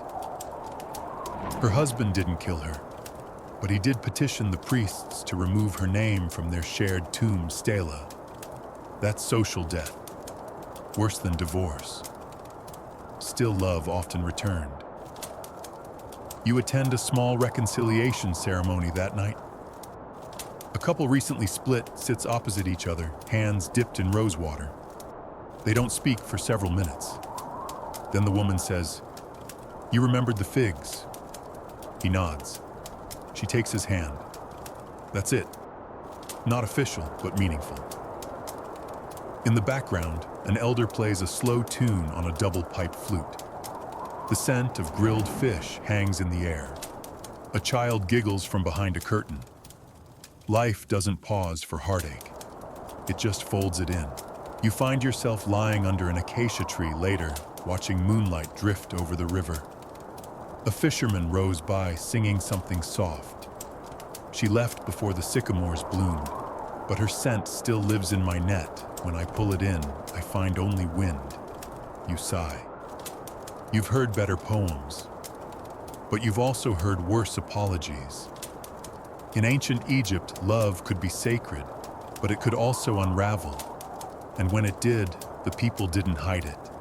They wrote it down, argued it out, danced it off, or buried it beneath the reeds with a whisper and a charm. You turn over on your mat, feeling the soft give of sand under your elbow, and wonder if you could sign your own name into someone's heart, and then scratch it out when the time came. Would that make you love more carefully or less? The sun is low gold, bleeding into rust, and you're crouched in the corner of a perfumer's shop again. But this time, you're not after oil. You're watching a woman press her thumb into a lump of clay shaped like a tiny, open hand. She whispers a name too quietly to hear and ties it to a red string. Love charm, she says with a grin, or a disaster. Depends how you use it. Tonight you're diving into one of Egypt's stranger romantic habits, love amulets. Carved, knotted, whispered over, and worn in secret. They were the emotional insurance policies of a passionate people. Some were gentle. Some were aggressive. Some, let's just say you'd better really want the person you're enchanting. You follow the woman to a quiet rooftop where her sisters are preparing more charms. There's a basket of faience beads shaped like frogs, cats, lotus flowers symbols tied to fertility, protection, seduction. Each one has a purpose. Each one has a price. One girl holds up a small wax figure with copper wire twisted around its middle. This is for drawing someone's heart, she says, placing it near the fire so it softens slightly. Warm them up, warm yourself. She pokes it in the chest. Gently, unless he deserves otherwise. The rules vary, but most love amulets include a target, a symbol, and a spoken wish. Some are buried under the bed. Some hung on a wall near the sleeping mat. Others, if you're bold, are hidden in the folds of your lover's kilt or sash. If it stays, the bond holds. If it falls, bad omen. You handle a few yourself. One is shaped like two fish swimming in a circle, symbol of mutual desire. Another is a tightly knotted red cord around a dried rosebud. That one's for sealing passion, your guide tells you. Don't wear it unless you're ready for someone to follow you across rivers. You believe her. Not all charms were homemade. You visit a scribe's kiosk, and beside his normal wares, contracts, letters, prayers, he's selling written amulets. Thin slips of papyrus inked with invocation formulas like may his gaze linger, may her hands wander, may the fire between us never cool. The customer beside you requests a specific spell to draw the heart of the baker's daughter. The scribe raises an eyebrow and says, "That one costs extra. She's stubborn. You don't ask for details."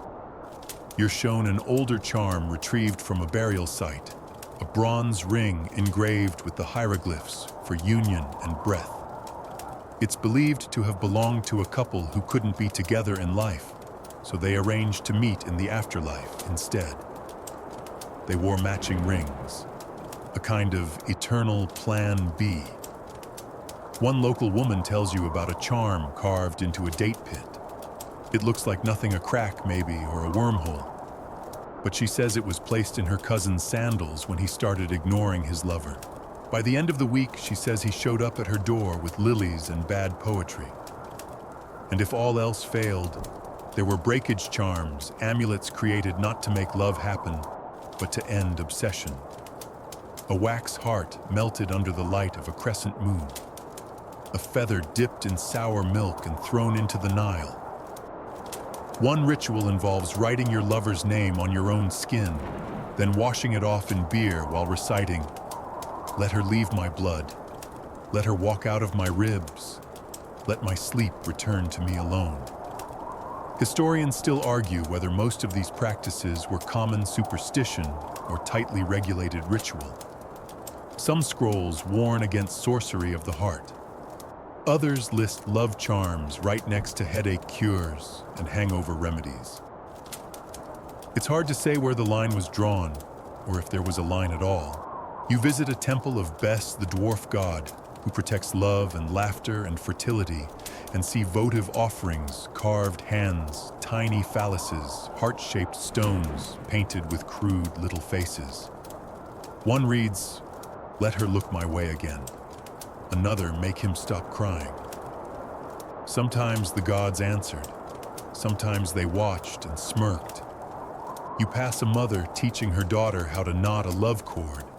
The daughter keeps giggling. "I don't want him to follow me," she cries. Her mother replies, "Then tie it loose." there's wisdom in that. Later, you hear a quiet story. A man once carved an amulet with the image of Hathor's mirror and buried it beneath the threshold of the woman he loved. He believed that every time she stepped over it, she would feel his longing. She married someone else. But for years, she claimed she dreamed of him always on the same nights. Was it magic or memory? Hard to say in a world where even dreams were considered doorways. You find yourself at the river's edge with your own piece of papyrus, now ink-stained fingers, hovering over the script. What would you write? What name would you tie to your wrist or bury in your bedpost?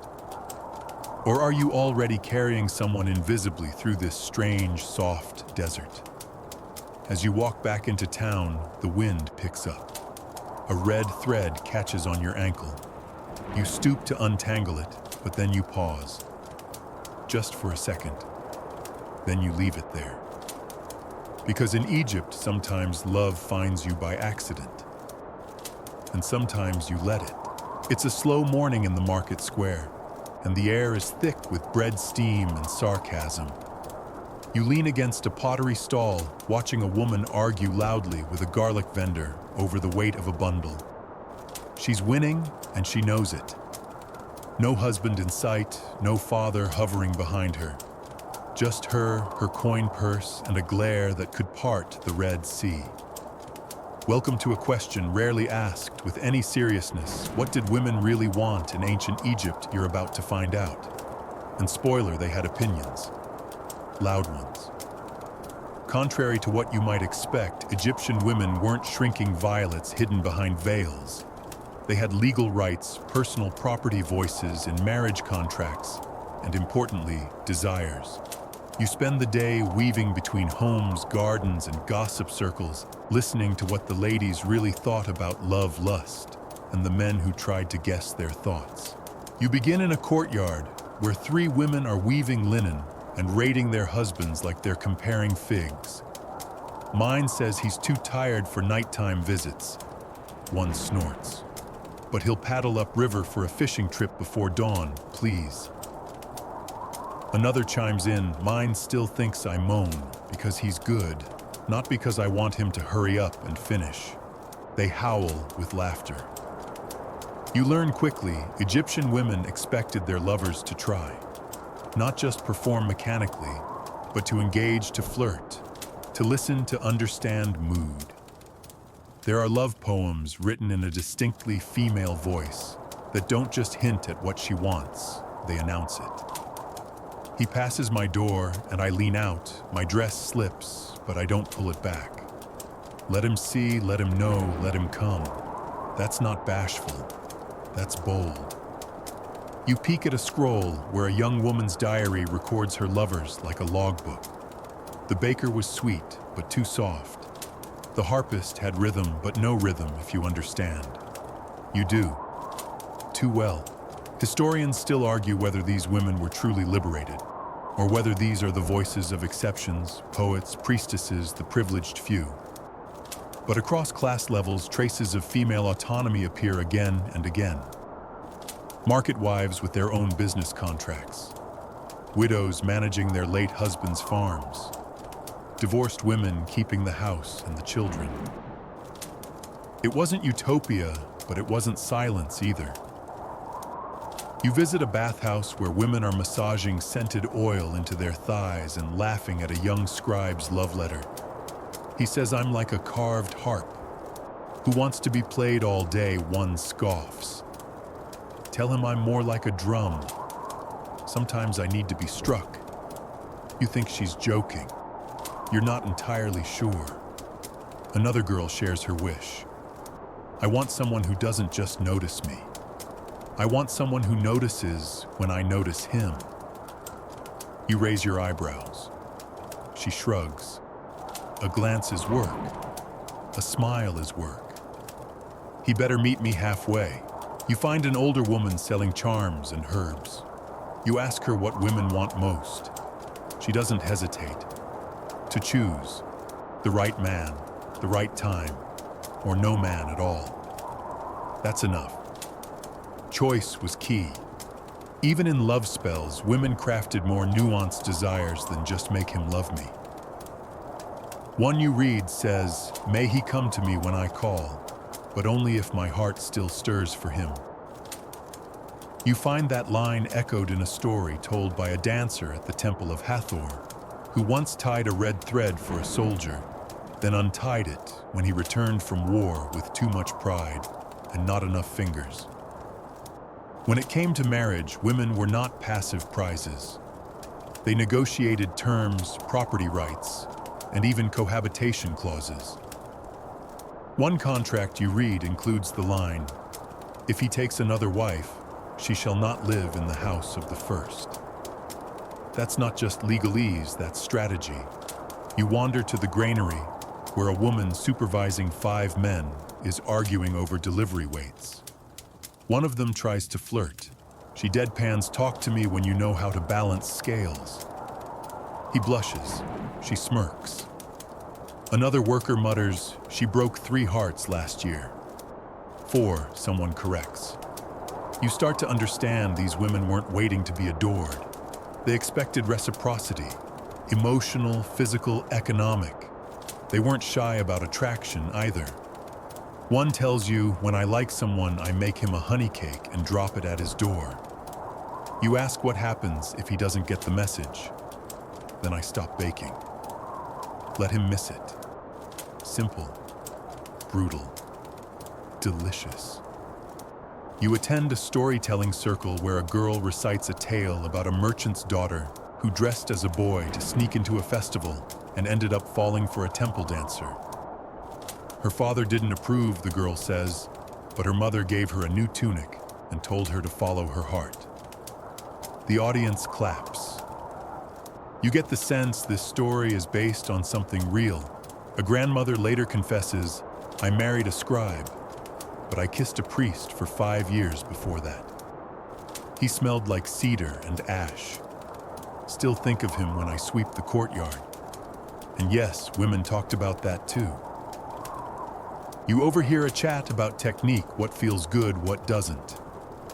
One woman suggests cold river stones on the spine. Another swears by a wig soaked in jasmine oil. "Put it on backwards," she says, and nothing's predictable. You try not to take notes too obviously. Back at the market, the garlic vendor from earlier waves you over. "She came back," he says, grinning. "Bought more than she needed. Told me I smell like safety." He's clearly still recovering. You end your day by the riverbank where a young girl hums while sketching hearts into the mud with a stick. "What kind of husband do you want?" you ask. She doesn't look up. "One who listens when I'm quiet." Then she adds, "and doesn't snore." Reasonable. The sky dims. The stars blink alive. And you lie down thinking about all the women you've met. The bakers, the dancers, the mothers, the heartbreakers, and all the things they've taught you, not just about what they wanted, but what they refused to settle for. Turns out ancient Egyptian women didn't just want to be loved, they wanted to be known. And if they had to use a honey cake, a charm, or a witty insult to get there, they absolutely would. You wake to whispers. Not the seductive kind this time, gossip hushed and loaded. It swirls through the palace courtyard like incense smoke curling between pillars and creeping beneath doorways. You're among servants now, not gods, not nobles, just people, and their secrets. Tonight you're exploring what intimacy looked like behind power servants, slaves, concubines, and the complicated lines that blurred consent, desire, and control. It's a quieter world, but no less intense. You slip into the servants' wing of a noble estate. Tall columns, perfumed corridors, and corners no one's meant to linger in. A kitchen boy passes you, carrying bread and salted fish. He mutters, "Don't go near the linen storage tonight." She's with him again. You don't ask who. You'll find out. A scullery maid rolls her eyes as she kneads dough. It's always the same story. He's married? She isn't. But she carries the keys now, doesn't she? The woman in question. You see her later, sharp-cheeked, dark-eyed, back straight as a spear shaft. She doesn't deny anything. He chose me, she says, and I chose comfort. She adjusts her necklace. Gold. Not hers originally. You start to realize something. Power and intimacy in ancient Egypt were tangled in a way that's hard to unravel. Servants could rise in favor through relationships, real or transactional. They lived close. They cleaned, dressed, and sometimes undressed their masters. Lines blurred. Some rose. Some disappeared. You hear about a scribe's assistant who became a noble's concubine after slipping a poem into his bed linens. It worked. For 3 years. Then a younger girl came along. The old assistant married a wine merchant. Now she sends grapes to the estate out of spite. You respect the pettiness. In many Egyptian households, intimacy wasn't purely romantic. It was strategic. Comfort, protection, upward mobility, they all mingled with desire. And yet this wasn't always forced. Consent wasn't absent, but it was often complicated by rank. One servant tells you, he touches me like I'm silk, but forgets my name when guests are near. Her voice is flat. Then she adds, he cries after. Every time. That's the only part I like. You sit with that for a while. In the palace bathhouse, women scrub away the day whispering behind veils of steam. I caught her sneaking from the overseer's chamber, one says. She looked smug. She looked paid, another answers. Was it affection, obligation, a mix? The truth rarely fits in clean hieroglyphs. You speak with a eunuch, once a palace boy, now in charge of linens and scheduling. Sex is a ladder, he says. Some fall, some climb. The rest just dust the rungs. He doesn't look bitter, just accurate. The Egyptian legal system had little to say about slave intimacy, especially if it didn't threaten property or bloodlines, but folklore full of tales. One popular story involves a pharaoh's servant and a gardener's daughter who met under a sycamore tree and secretly married. They were discovered, of course. But the pharaoh pardoned them, claimed Hathor had blessed the union, probably just like the drama someone mutters when you retell it. Historians still argue whether such stories were wishful fantasy or subtle critiques of the elite. Either way, they gave voice to those who didn't usually have scrolls devoted to their desires. You visit the servants' dormitory late at night. The rooms are small but filled with soft sounds, laughter, breathing, sleep, murmured names. One woman hums as she oils her legs. Another brushes her friend's hair with long, slow strokes. In the corner, a man and woman share a bedroll, not because they have to, but because they want to. They've stolen this night, and they intend to use it. The line between love and escape is paper thin here. A mid-level steward shows you his collection of love charms, none made by nobles, all traded among the servants. We made our own gods, he jokes, holding up a carved onion with a smiley face. This one guarantees you get your turn in the good bed. You believe him. You pass a low wall where someone's carved graffiti, just 2 figures holding hands, no names. Nearby, someone else etched a single line. She kissed me by the wine jugs. It could mean everything. It could mean nothing. That's how things are in the shadows of power. Even the tombs hint at it. In one estate burial, archaeologists found a servant buried unusually close to her master, with offerings of perfume and jewelry. Was she honored, loved, or just useful in ways the living preferred not to explain? No one knows. But someone made sure she wasn't forgotten. You sit beneath a fig tree behind the estate walls, surrounded by laughter and longing. You realize the quiet spaces between duties, the stolen glances, shared beds, bartered favors, were filled with real human heat. Some coerced, some chosen, all remembered. Before sleep, you're handed a piece of papyrus. It's a note from a maid to a palace guard. You unfold it carefully. It reads, "I saw you by the grain store. You didn't smile. If you're hurt, let me know. If you're leaving, let me know. If you still want me, don't say anything. Just bring a peach." You fold the note back up and press it to your chest, the scent of oil and dust rising around you. The next morning, there are no peaches. But someone left a fig. It's mid-afternoon, and you're seated cross-legged in the back of a scribe's shop, sweat beading on your neck as he unrolls a scroll with reverence that borders on flirtation. He gestures for silence, then lays it flat on a lacquered slab of ebony. You peer down and read the title, scratched in careful, hieratic teachings for the proper union of lovers. You found it. Egypt's version of a sex manual, or something very close. Known among scholars as the Kama Papyrus Sutra, not its actual name, of course, but the nickname stuck.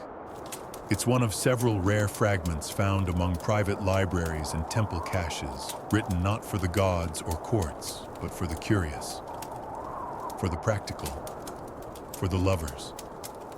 The scribe clears his throat.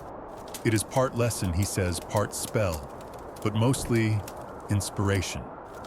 You're ready? He begins reading aloud. The scroll starts modestly. To honor the union of two hearts is to know their rhythms. Okay, romantic? Then it gets detailed fast. Positions, techniques, do's and don'ts. There's a recurring phrase, "Do not rush the river." A clear reminder that patience was valued over performance. You listen eyes wide as the scribe describes a scene in which a woman leads, guiding her lover's hands, as though conducting a melody. Another entry describes a man preparing a room with oils, music, food, and incense to awaken all five senses before seeking the sixth. Some lines sound poetic but are clearly anatomical. Touch the neck like first sun on lotus leaf. Press beneath the rib where breath hides. Circle the navel. Wait for the pull. You take notes, obviously. Historians still argue whether this scroll and others like it were widespread teaching tools, erotic literature, or initiation texts for temple dancers and courtesans. The truth, probably a mix. Some were found near priestess chambers, others in scribes' quarters, and at least one was hidden inside a locked chest, buried with a minor noble folded beside a figurine of Bess and a bottle of dried oil. You meet a woman later that day who says she was given a copy on her wedding night. "He never read it," she says with a sigh. "But I did." She winks. This manual isn't just technical. It addresses emotion. One section reads, "If your lover cries, do not mock it. Tears are water, and all rivers lead home." You see a footnote literally scrawled by a later reader worked on Kemet's daughter. Try again on festival night. You laugh out loud. Scribal margin notes humanity's greatest invention. Some of the advice is surprisingly modern. One page lists scents and their associated moods: cinnamon for energy, rose for devotion, musk for healing. Another warns against dryness of speech, advising lovers to speak gently even during passion, lest the body close like a bud in wind. You leave the scroll room buzzing with information and curiosity. Outside, in a quiet garden near the temple quarter, you find a group of young initiates practicing dance. Their movements follow lines described in the scroll: wide arcs, slow spirals, mirrored steps. One teacher corrects a student, "Not like you're throwing grain, like you're offering it." He demonstrates, and suddenly the motion becomes fluid, sensual, sacred. You ask if the dancers read the scroll. Some parts, one girl says, Others we learn with our bodies. Later, you find a clay figurine in a potter's stall. It shows two lovers in an embrace, not stylized but vivid. Their limbs intertwine. Their mouths meet. It's a scene pulled straight from one of the scroll's diagrams. The potter smiles as you pick it up. Popular wedding gift, he says. Better than a lamp. That night, you find yourself invited to a small house, gathering nothing lavish, just friends, lovers, and a few curious newlyweds. They've all read pieces of the Kama Papyrus Sutra. Tonight, they're comparing notes. One woman insists the line "enter only after 3 sighs" is metaphorical. A man disagrees. It's literal. I counted. Someone else chimes in. It depends who's sighing. There's a playful reverence to their debate. This isn't pornography. It's craft, skill. Mutual exploration turned into tradition. You sip date wine and hear another line recited like scripture: lovers are not mirrors. Do not reflect. Respond. One man admits he gave a copy of the scroll to his partner as an apology. I'd been selfish. She'd been patient. The scroll taught me more than my uncle ever did. A beat passes. Someone whispers, "Your uncle taught you." Everyone bursts out laughing. There are limits, of course. Not everyone approved. Some temples banned such scrolls from public display. One priest tried to burn a set only to have a copy reappear in his own chambers the next day, tied with rose twine. Coincidence? You don't think so. Back at the scribe's shop, you glance again at the original scroll. There's a final stanza near the bottom. Let your hands learn your lover like land after flood, carefully, with reverence, not haste. What is sacred must be known before it is claimed. It's not an instruction, it's a philosophy. You fall asleep that night with the scroll's words drifting through your mind, like warm breath on bare skin. You dream of fingers tracing papyrus of names whispered between pulses of rivers that refuse to rush. And somewhere in that dream, you hear a voice say, "Touch me like you're reading me for the first time." It starts with drums. No gentle beats this time. This is percussion that demands hips to move. You're standing among a crowd pressed shoulder to shoulder near the banks of the Nile, where boats sway like flirting dancers, and the air crackles with smoke, sweat, and something wild. It's time for the fertility festival. Officially, this is a sacred celebration of Hathor, or sometimes Min, the god of virility, whose statues leave nothing to the imagination. Unofficially, it's the ancient Egyptian version of letting go so hard you forget your own name. You're handed a cup of sweet beer by a woman wearing nothing but a linen sash and a floral garland. She kisses your cheek, says blessings, and vanishes into the crowd. You don't know her. She doesn't need you to. That's the vibe. The festival is both public ritual and private chaos. The people believe that once a year, the veil between divine pleasure and human hunger thins. That gods walk among them not to judge, but to join in. This is that night. Torches blaze. Incense burns thick and cloying, frankincense, cinnamon, and some heady smoke that leaves your lungs tingling. Flutes trill. Tambourines shake. A priest raises a large carved phallus on a staff, and the crowd cheers. You blink. Nope, not a metaphor.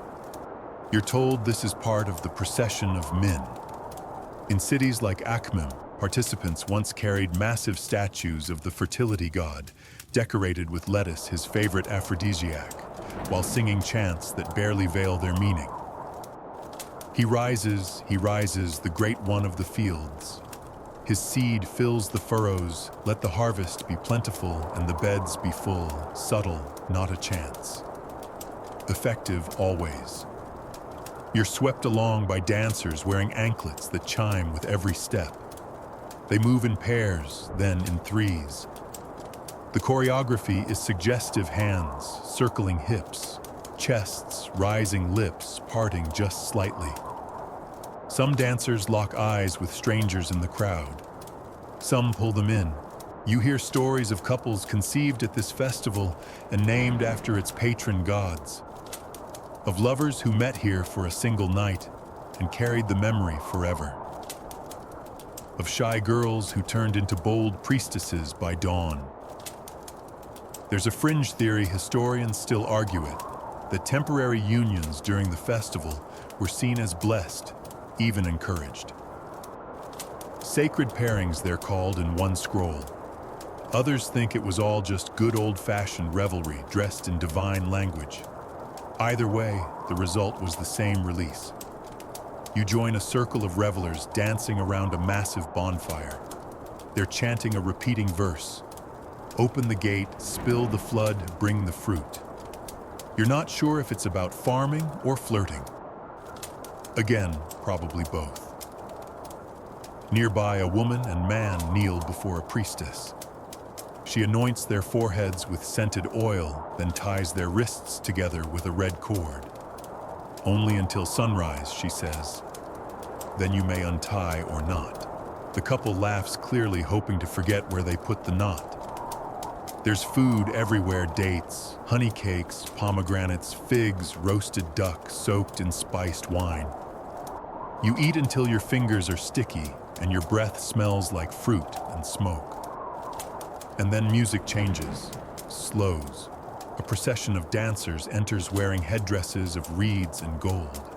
They carry bowls of water, pouring small rivulets into the dust offerings to the Nile, the ultimate symbol of male and female union.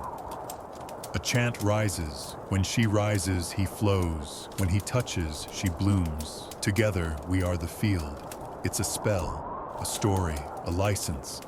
You follow a line of figures toward the river. Some are undressing as they go, not lewdly, with intention. They walk into the water, young old lovers, strangers. Bathing in the river tonight is sacred. It cleanses. It prepares. You step in, letting the current swirl around your knees. The water is cool, alive. Beside you, two women hold hands and submerge together. One turns eyes closed and presses her forehead to the other's. No one stares. No one judges. Here, love is for all who seek it. A man near the shore strums a lute. You recognize the song, "She wore the moon, and I wore nothing, and still she undressed me." As night deepens, the bonfires grow brighter. More pairings slip into tents behind walls of linen or under open skies. There's no shame here, only understanding. You see smiles, touches, caresses that don't need translation. This festival isn't a frenzy. It's deliberate joy, a rebellion against restraint, a ritual of release. At the edge of the gathering, you meet a woman who doesn't participate. She watches, smiling. I come each year, she says, just to remember what we are when we stop pretending. You ask her what she means. We are bodies. We are want. We are allowed. Later, wrapped in a blanket of stars, you find yourself lying near a fig tree, a stranger's hand entwined loosely with yours. No words, just rhythm, the hum of flutes, the lap of the Nile, the low throb of drums beneath your ribs. You don't know their name. You don't need to. You close your eyes, hearing Hathor's voice somewhere in the music. Drink deep. Dance long. Love once more and call it holy. And so you do. Morning comes slow and sticky, like syrup poured over sand. You blink against the sun's shoulders, sore ankles, dusty lips, still faintly tasting of pomegranate and sleep. A few people lie scattered nearby, dozing in their cloaks, or half covered in garlands from last night's festival. Someone's singing to themselves. Someone else is snoring. But today you're not chasing couples or rituals. Today you're looking beyond the binary. Because in ancient Egypt, sexuality wasn't boxed in by male and female alone, and neither were the gods. You begin in a side courtyard of a small temple dedicated to Atum, the creator god, who, as you might remember, fashioned the world by, well, solo performance.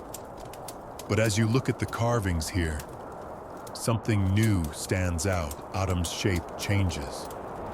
Sometimes he's male, sometimes a radiant androgynous figure, sometimes two bodies wrapped in one form like a reflection folding in on itself. The priest beside you explains without blinking. Creation does not require two, it requires will. Atum was his own mate. That's more than a myth, it's a model. In Egyptian theology, gods often played with gender roles, blurred lines, and crossed boundaries. Humans took note. You visit a shrine to Hapi, the god who nourishes the Nile. Hapi is usually depicted with wide hips, a rounded chest, and a soft face. The form is masculine but bears features we'd label as feminine. Hapi feeds the land, a priest says. Why would he not carry the shape of life?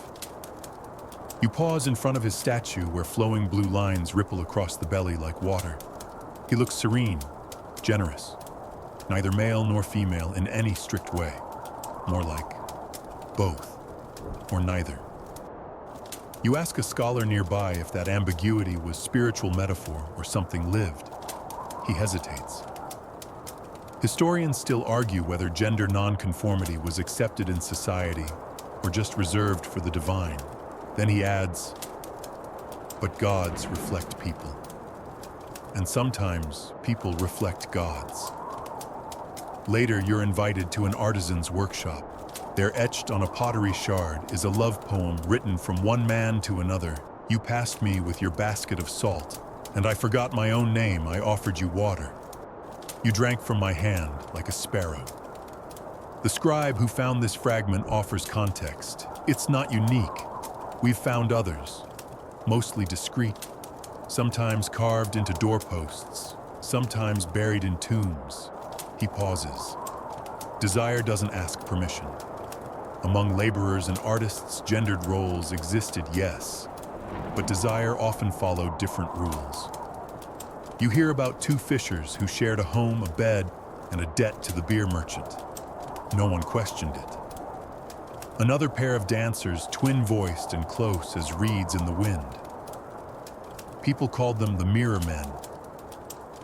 Even in medicine, you find notes that suggest a nuanced understanding of gender variance. One old scroll lists a set of natural anomalies, a person born with both limbs of man and curve of mother. No fear, no condemnation, just notation. In a side market stall, a woman with a deep voice sells perfumed combs and coal brushes. She wears a male-style kilt and a female-style sash. Her cheeks are painted, her wrists bare. You compliment her wares. She smiles wide. I sell beauty to anyone who sees it. You nod. You get it. At a performance later that night, you watch a troupe of dancers weave a tale of Set and Horus.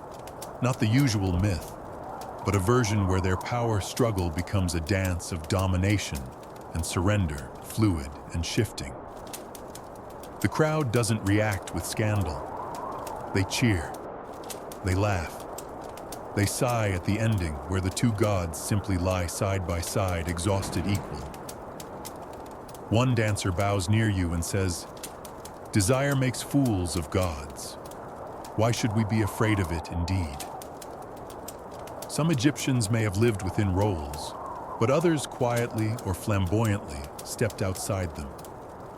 Gender variance wasn't always public, but it wasn't erased either.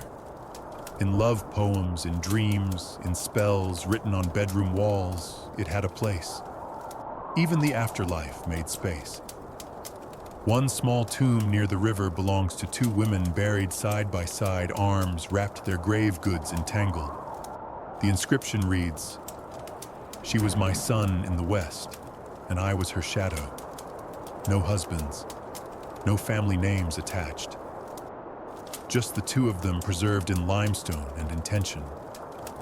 You lie back on a rooftop, later stars thick above you, the Nile's breath whispering cool against your cheeks. You think of Hopi's flowing curves, of autumn's self-sufficient creation, of dancers who refuse a fixed form, of lovers who don't ask for labels. The world is wider than it appears in scrolls, and in ancient Egypt, some people quietly lived inside that width with grace, wit, and no need for approval. Before sleep, you repeat a line you heard whispered today, scratched faintly into the frame of a mirror. Call me what you want, I answer only to desire. It's just before dusk when you step into the embalmer's courtyard, and the first thing that hits you is the smell, resin, nitron, bitumen, and something sweet, almost cloying. Death in ancient Egypt wasn't cold or sterile. It was scented sacred and oddly intimate. Tonight, you're entering the final phase of life and discovering that in some cases, sex didn't stop with the last breath. You trail behind a group of mourners carrying woven baskets filled with oils and papyrus bundles. The body has already been prepared, cleansed, purified, laid out like Osiris himself. But the ritual isn't finished. Not yet. At the center of it all is a priest in a jackal-headed mask, the opener of the mouth. He holds a chisel in one hand and a ceremonial blade in the other. The goal, to restore the senses of the dead, to make them ready for the afterlife, to make them feel. The ceremony is ancient, but tonight it carries a strange electricity, because among the gestures and chants, there's one part scholars whisper about more than they publish: the ritual of reawakening. One of the women beside you leans close. They say if the soul is to rise, the body must be stirred. And by stirred, well, you start hearing stories. You follow the procession into the embalmer's house, where the dead man's wife sits beside the bier, her hand resting on his shrouded thigh. He was a good husband, she says, but he died with no son. There's silence after that. Then someone hands her a lotus. According to some traditions, if a man died without children, especially sons, there were ways to assist him in posthumous fertility. A younger male relative might be enlisted to impregnate the widow in his name. A ritualized union. Practical, symbolic, a continuation. And sometimes, depending on region and period, there were murmured rumors of something more direct, more mystical. You hear about the Heka-Ak, or spirit charging act. In obscure temple texts, there's reference to a final gesture performed on the deceased to ensure their K, the life force, fully awakens. It involves touch. It involves arousal. It's described as a reunion of breath and body. Historians still argue whether this was literal or metaphorical. Some say it's purely symbolic. Others point to fragments of tomb texts and anatomical illustrations that imply something else. You step into a side chamber where embalming tools are laid out on reed mats. There's a slender ivory rod, its end carved like a tongue, used to simulate speech, they say. Another tool mimics breath air blown gently into the nostrils. And then, something less obvious. A phallus-shaped amulet wrapped in linen. The priest handling it doesn't flinch. It's to honor men, he says. Fertility continues beyond death. You don't ask for more detail. You're not sure you want it. You watch as the mouth-opening ritual proceeds. The priest touches the lips, the eyes, the ears. He chants softly, "Open that you may speak in the hall of judgment. Open that you may see the field of reeds. Open that you may know joy again." It's ceremonial, tender, but charged with something that makes your spine feel cold and hot at the same time. In a private conversation later, a temple scribe tells you about older versions of the ritual ones passed down orally, not written. There was once a belief that the dead needed to be physically aroused to cross over with full strength, that the seed had to stir even in silence. Again, metaphor, symbol, secret, truth. You visit a tomb under construction nearby. Two brothers are painting scenes on the inner walls.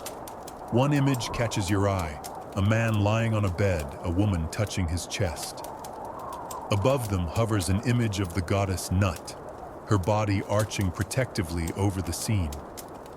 Below it is a single word, reket, knowing. You turn to one painter. Is this about resurrection?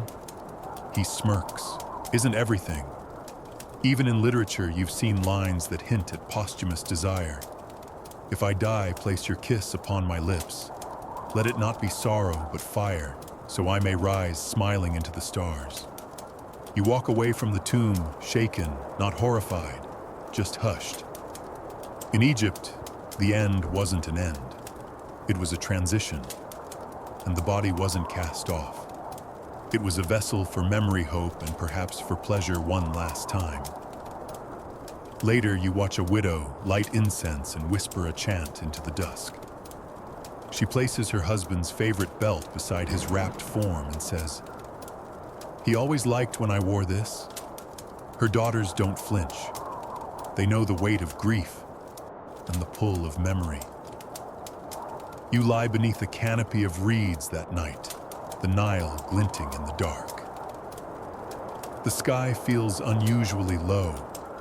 You wonder how much the dead remember, if they carry echoes of desire, if love, lust, and longing follow them into the afterlife like perfume clinging to a linen sash. And then you recall one last line from an embalmer's chant. Touch me that I may feel, name me that I may live, love me that I may rise. And suddenly death doesn't feel so far from life at all. You wake to birdsong and distant chanting, the world still shadowed in soft indigo. Today, you're not visiting tombs or temples or lovers' beds. Today, you're crossing into the other side, the shimmering horizon known as the Field of Reeds. The ancient Egyptian afterlife wasn't some vague cloudland of harps and halos. It was vivid, detailed, sensual, and yes, sexual. Because in their vision of eternity, pleasure didn't stop at death. It evolved. You start in a scribe's chamber brushing dust from a copy of the Book of the Dead. The pages are lined with spells and maps, not to reach paradise, but to survive it. You're told the Field of Reeds is much like life in Egypt, but better perfect crops, ideal weather, no illness, no taxes. You nod at that last part. But tucked among the expected prayers and protective charms are verses that speak of love, reunited lust, remembered, and flesh reborn. A passage catches your eye. Let me know her touch again. Let me stand at her gate in the cool of evening. Let our hearts rise like barley in season. You glance up. That's not about farming, you say? The scribe grins. It rarely is. In this eternal land, people believed they'd be restored in full, youthful, whole, beautiful. You'd meet your loved ones again. You'd eat, drink, sing, dance. And yes, have sex. Tomb art shows couples reclining on mats in the afterlife, smiling with heads close, wine jars near lotus flowers blooming from their hands. It wasn't taboo. It was expected. In some tombs, you find inscriptions where wives leave messages for their husbands like, "May you know me again beneath the sycamores. May your arms be strong as they were in youth. May we laugh as we did under the reed curtain." Even more surprising, sometimes lovers chose to be buried together not for social status, but for eternity of closeness. A stela in one tomb reads, "He was my joy. I followed him in death as I did in life. We shall lie side by side until Ra forgets to rise." You step into a tomb chapel where a woman's image is carved beside her husband's. But below the surface layers, an artist has painted faint traces of a second figure, another woman. no name. Just a hand reaching across the border between scenes. Her sister says the guide. You raise an eyebrow. Or her first love, he shrugs. Desire in the afterlife wasn't limited to the lawful or sanctioned. It was personal, secret or sacred. The lines were blurred. You wander to a mortuary garden. Here families planted trees and flowers to honor the dead, but also to remind the living what awaited them. Blossoming sycamores, pomegranates, lotuses, symbols, not just of rebirth, but of pleasure. The scent of a blooming fig tree was said to awaken memory in the soul. A priest tells you the dead do not sleep. They wait, and they remember how to want. You find a scroll fragment tucked in a hollowed amulet box. It reads, "When I rise, may my mouth know the taste of her. May my hand remember the curve of his shoulder. May my thighs open like petals in the dawn." It's unsigned, private, precious. Possibly buried as part of a burial charm, possibly written and never sent. Even the soul itself was imagined as capable of desire.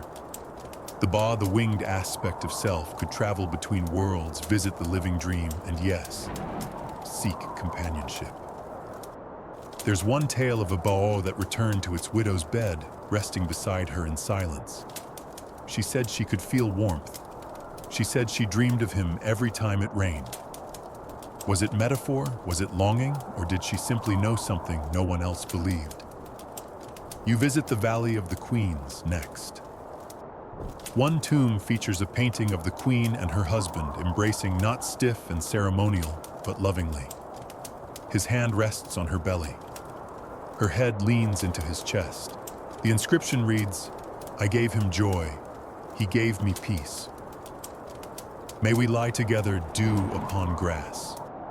It feels private, like you shouldn't be reading it. But here you are. As night falls, you lie under an open-air shelter with a group of temple students, listening to their master recite from the pyramid texts.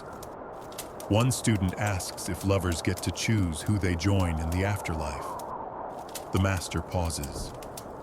The gods may decide, he says, but the heart remembers its own. Later, another student sneaks you a personal prayer he wrote. "If I die first, wait for me. If you die first, find me. If we forget each other's faces, let our hands remember.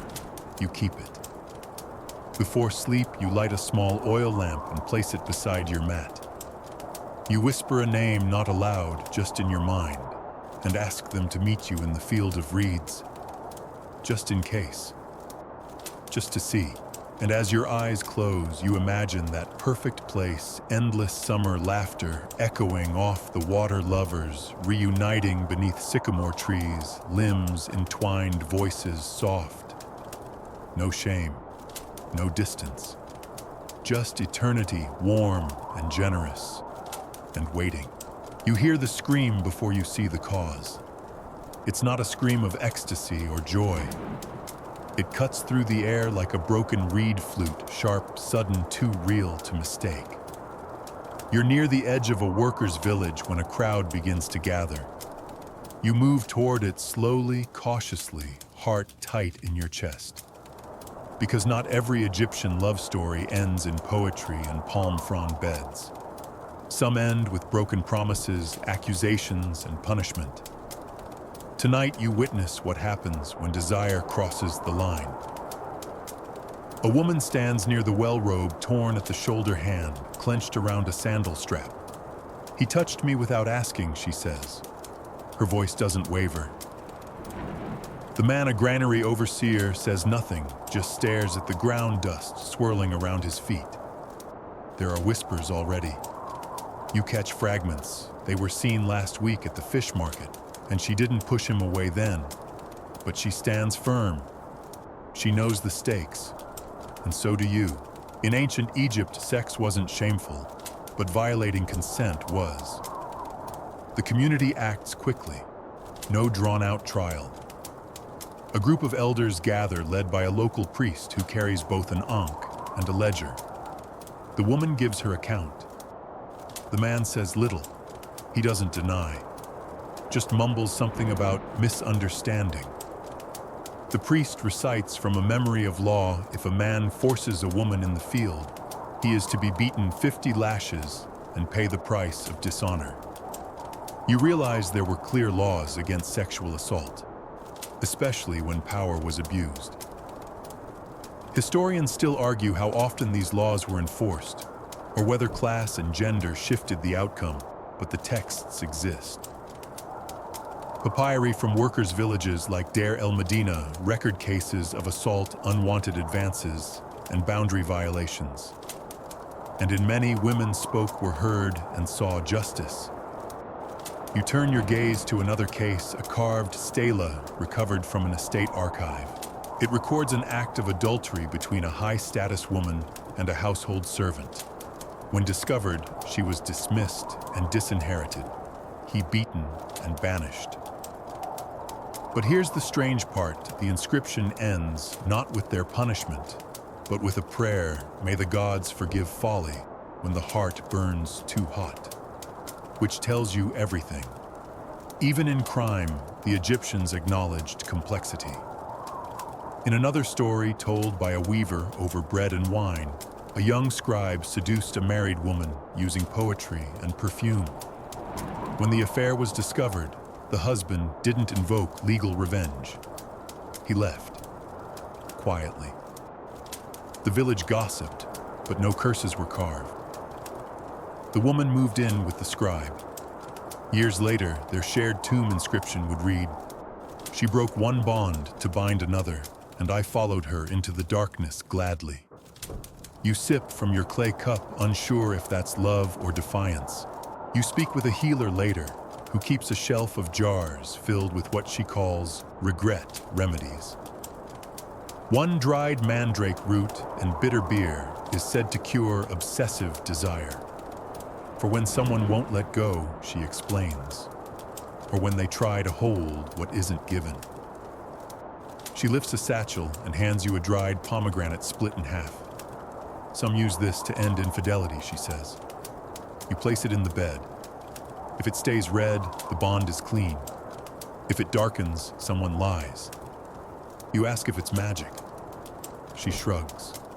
It gets people talking. Sometimes that's all you need. You're shown copies of court documents, real cases from papyri. One details a man accusing his wife of infidelity. She denies it. The court demands proof. The accuser is told to swear before a statue of Ma'at, goddess of truth. He hesitates, withdraws. She keeps the house. No punishment. Justice in Egypt wasn't about honor killings or moral hysteria. It was balance. Disruption, adultery, assault. Coercion was corrected, not because sex was bad, but because imbalance was dangerous. You find a list of taboos carved into temple walls. Most are spiritual: do not lie with the cursed. Do not defile the sacred chamber. One, however, stands out. Do not take what is not freely given, or the Nile will turn from you. You sit with that line a long time. Consent, it turns out, was sacred. Later, in the cool shadows of the shrine to Ma'at, you watch as two men argue, not with fists, but with scrolls. One accuses the other of seducing his younger brother under false promises. The younger man is present. He speaks, clear, calm. I chose. He did not take. The elder brother fumes, but the judges listen. Nothing is written. But the elder man walks away alone while the younger and his partner remain seated, unpunished, unashamed. As the sky turns copper and the light thins, you sit near a wall carved with the story of a woman who turned away all suitors, 40 it claims, until she met one who asked only for her name. She gave it. That was enough. Beside her tomb, someone later etched, she gave her name. He gave his vow. None else were needed. Desire in Egypt was rarely punished, but taking without asking, that brought consequences. Tonight the air smells of wet stone and justice. The man from earlier has been led away by guards. The woman remains eyes sharp, not triumphant, just steady. The same sandal strap still clutched in her hand. You look down at your own feet and wonder how many names are carried on broken straps. How many glances fall somewhere between welcome and warning. And you remember the words spoken by the priest before the judgment was made. Desire is a spark. The fire it makes must be shared, or else it burns the wrong house. The sound of children laughing drifts through the open shutters of a nursery courtyard, and for a moment, you almost forget where you are. Clay toys litter the floor hippos with tiny wheels.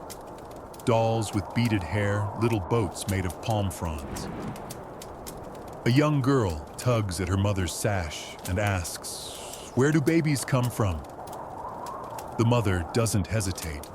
From love, she says, and the Nile, and sometimes from too much wine. The girl giggles, the mother winks, and you lean in because today you're peeling back the layers of sex education, pregnancy, and parenting in ancient Egypt. It starts early. You pass by a chalked wall where older children are sketching figures, stick people in strange positions. One boy draws a man with exaggerated muscles chasing a woman with a giant jar of beer. "That's how my uncle met his wife," he says proudly. Laughter erupts. But behind the jokes, there's truth. Children watched, listened, and learned. From stories, from gossip, from observation. Unlike in many later societies, ancient Egyptians weren't obsessed with shielding the young from sexual knowledge. It wasn't taboo, it was practical. A teacher at a small scribe school waves you over and shows you a lesson scroll. Alongside writing drills and multiplication tables, there's a passage about anatomy, reproduction, and family structure. It's important they understand the roles, she says. How else will they know what's expected, and possible? You spot a midwife in the market preparing bundles of herbs, myrrh, date seeds, honey, acacia bark. Each has its purpose. Contraception, she explains, or persuasion, depends on the brew. You blink, wait, back up. Turns out the Egyptians were remarkably savvy about birth control.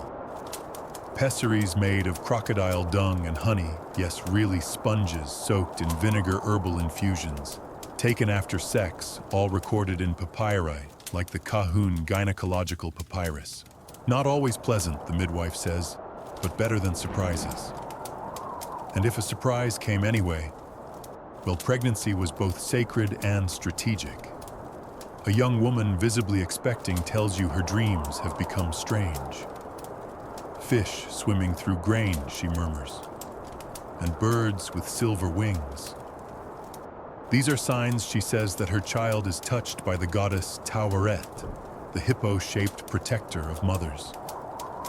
Shrines to Taweret and Bes decorate nearly every home you visit.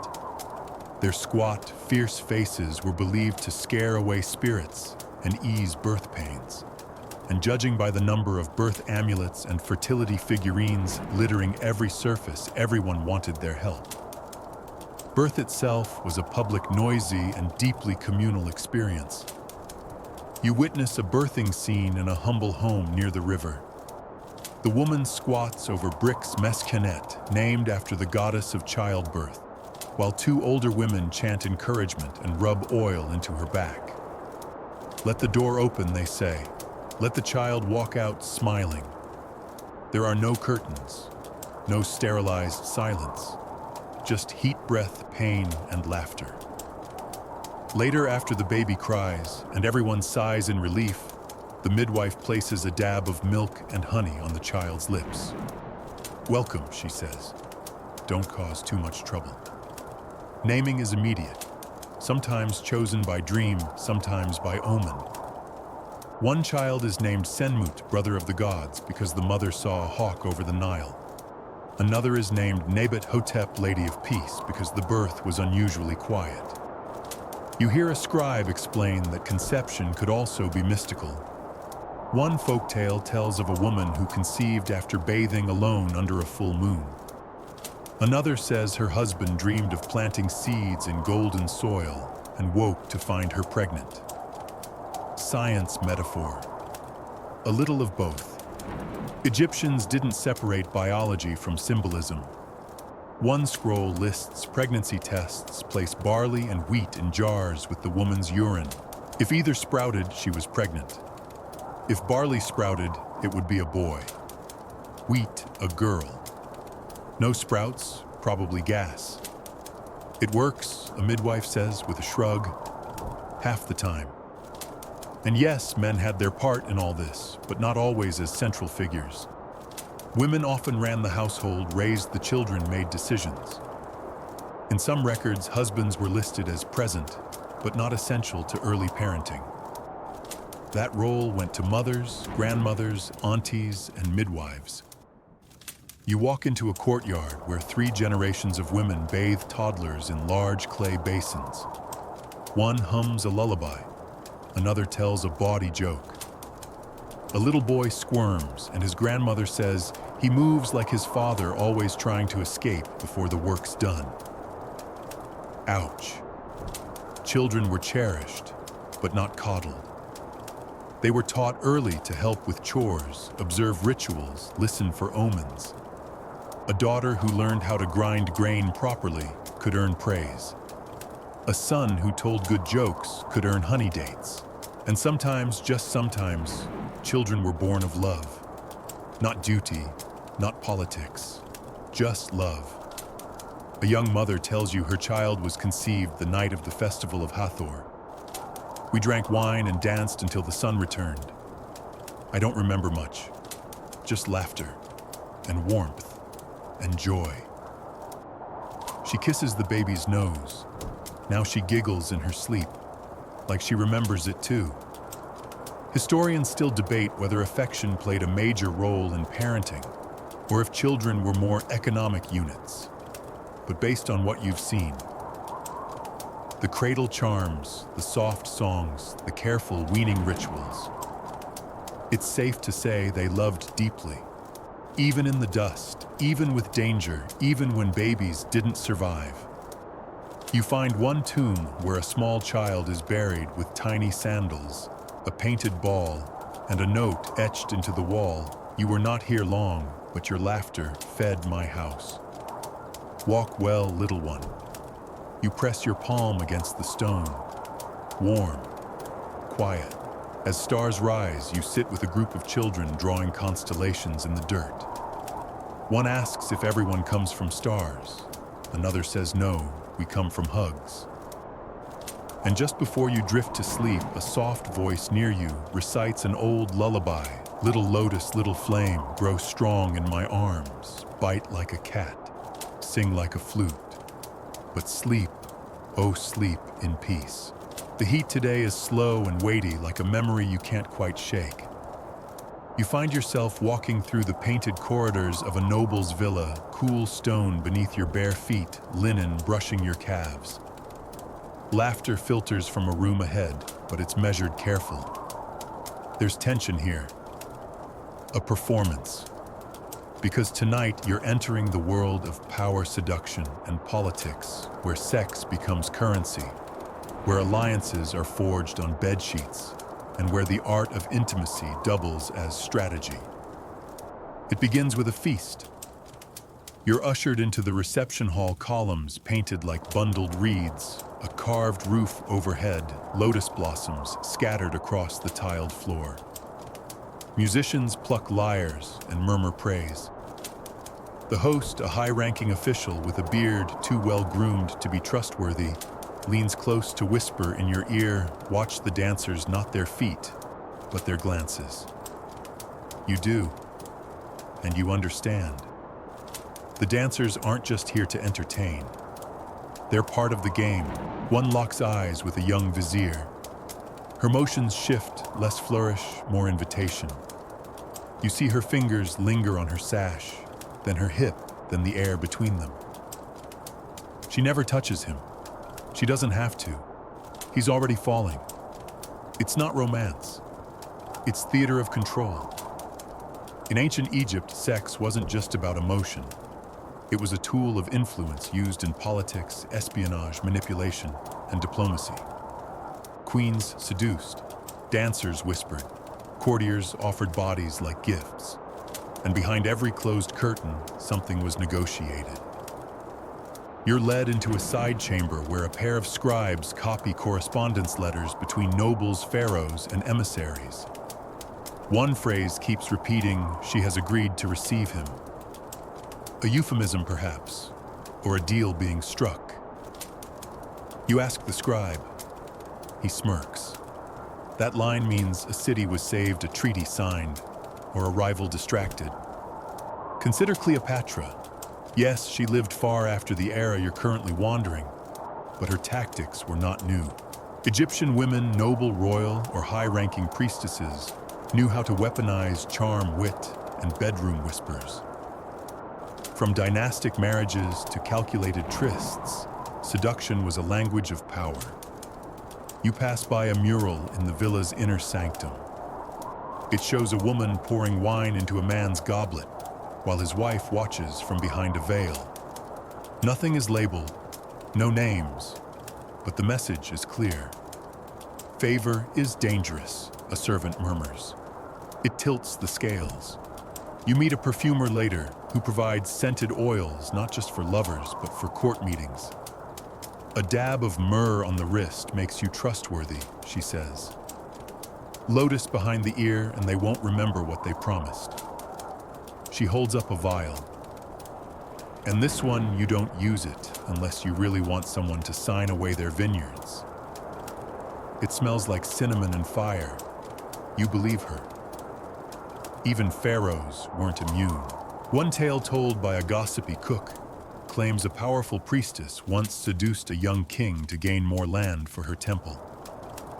She walked barefoot across a gold tile floor, he whispers, and told him she was Hathor incarnate. He gave her half the delta. You're pretty sure he's exaggerating. Pretty sure. In the royal court, marriage proposals often came tied to trade deals. We'll give you cedar and copper, one envoy writes, in exchange for your daughter's hand. A polite way of saying, we want a bride who keeps her ears open and your secrets even closer. Some of those brides rose in power. Some vanished. Historians still argue whether seduction was taught formally, whether certain women, possibly priestesses or court favorites, were trained in the art of influencing men. One fragment mentions a house of soft voices believed to be part temple, part finishing school. No solid proof, but the implication hangs in the air. You find a scroll tucked inside a hollowed-out statue, encrypted poetry, describing a man seduced not by a woman's beauty, but her riddles. She offers him 3 questions. If he answers, she'll undress. If he fails, she keeps his sandals. The scroll ends with, he walked home barefoot and smiling. Some power games are worth losing. A wine merchant you meet shares a cautionary tale. A nobleman seduced the daughter of his rival thinking it would weaken their house. Instead, she turned the tables, fed him false gossip, redirected his funds, and then left him at the altar. He wept for 3 weeks, the merchant says, then married someone dull, never smiled again. Even in death, seduction echoed. One tomb includes 2 mummified lovers placed side by side, but their arms don't touch. A nearby stela reads, he tried to win her with power, but she kept her name and her secrets. You lie in a shaded alcove, the air heavy with incense and heat. A servant fans you slowly. You ask her if love and power can exist together. She doesn't answer right away. Then yes, but not forever. You watch another feast begin from a distance. More dancers, more glances. A priest's wife talks closely with a merchant. Their hands don't meet, but their intentions do. Across the room, a general accepts a gift box from a courtesan. Inside, 3 figs and a scroll. You wonder what it says. You decide not to ask. Because in Egypt, seduction was never just pleasure. It was policy. A message. A game of masks. And tonight you understand what one old proverb meant when it whispered, "The sharpest blade wears a smile." The deadliest spell comes with perfume. You wake to the sound of scribes chanting. Not in worship this time, but in mockery. You follow the voices into a dusty lecture court behind the Temple of Thoth, where rows of students sit cross-legged on stone benches laughing over a scroll one of them dramatically recites aloud. He thought he knew the lotus, but he watered the reeds. Laughter erupts. You've entered a lesser-known but absolutely vital corner of Egyptian sexuality, humor, sarcasm, and social shame. Because as open as the culture could be with intimacy, it was never above poking fun at bad technique broken hearts or lovers who tried too hard. And tonight, that's exactly what you'll explore. The scribe continues reading the scroll, which turns out to be a satire, a full-blown roast of a man who believed he was a great lover, only to be mocked in poetic form by a woman whose patience had clearly run out. The lines are brutal. He comes like thunder and ends like spilled beer. Oof. Egyptians especially, the literate ones, loved double meanings, puns, and layered metaphors. Wordplay was their playground, and sex was fair game. You find graffiti scratched into public walls that could put modern bathroom stall poetry to shame. One favorite I saw Peneb the carpenter under the sycamore nailing what was not wood. Zing. Even gods weren't immune. In one folktale you hear told by an old merchant Set is mocked for losing his staff during an argument with Horus. A thinly veiled joke that still gets chuckles centuries later. The punchline. Even a donkey has better aim. You visit a scribal school where students are assigned bawdy tales to copy for practice. One scroll features a priest caught sneaking into the home of a midwife, only to be chased out by her 2 sisters wielding cooking pots. The caption "Divine Timing" failed him. Not all the humor is dirty. Some of it's just cutting. You find a statue base with a note chiseled into it. He gave me a necklace, but not what I asked for. Now he wears my name and I wear his debt. Burn. But in the midst of this wit, there's a deeper pattern. Sexual shame, when it occurred, was usually about foolishness, not desire. People weren't mocked for wanting. They were mocked for being clumsy, presumptuous, or oblivious. You listen to a storyteller recite an epic about a man who tried to impress a palace maid with a sacred dance only to trip into a basket of onions. She helped him up, kissed his forehead, and told him to try again. But next time with rhythm. Even women wrote biting satire. One fragment attributed to a court singer describes her lover as eager as a hawk, but with the wings of a duck. The students in the scribe hall pass around scrolls of poetic slander like teenagers sharing meme screenshots. You read one where a rejected suitor compares himself to an abandoned jar of pickled fish, too salty, too late, and always returned. Brutal. Historians still argue whether these satirical texts were private entertainment cautionary tales or widely read material meant to remind citizens not to get too full of themselves. One professor nearby leans in and says, "There's no clearer way to humble a man than to question his bedroom confidence." Indeed. Even in tomb inscriptions, you find the occasional jab slipped in. One reads, "He was brave in war, but timid in love. May the afterlife teach him courage. Savagery eternalized in stone." You're led to a bathhouse next, where the walls are carved with advice scrolls posing as hygiene tips. One recommends lotus oil for lasting affection. Another, more cheeky, warns, do not wear borrowed sandals into a lover's room they know. The room roars with laughter, but there's wisdom too. These jabs weren't just for sport, they were a social mirror. Egyptians believed in ma'at, balance, justice, truth. And when it came to sex, balance meant knowing yourself, knowing your partner, and knowing when to laugh at your own failings. You overhear an old couple arguing playfully over who had the better first time. The husband says, "You wept like a harp." She snaps back, "You missed the string entirely." He shrugs. "I got better." She nods. "You did." You sit with a scroll that ends with a rare line of tenderness couched in humor. "He brought me nothing I asked for, but made me laugh until I forgot, so I stayed." The sun fades behind temple walls. You recline in the scribe court with a cup of wine and a belly full of laughter. A younger student asks, "Is it wrong to mock love?" The master answers, "Only if you can't laugh at your own." And somewhere in the dark, a new poem is being written.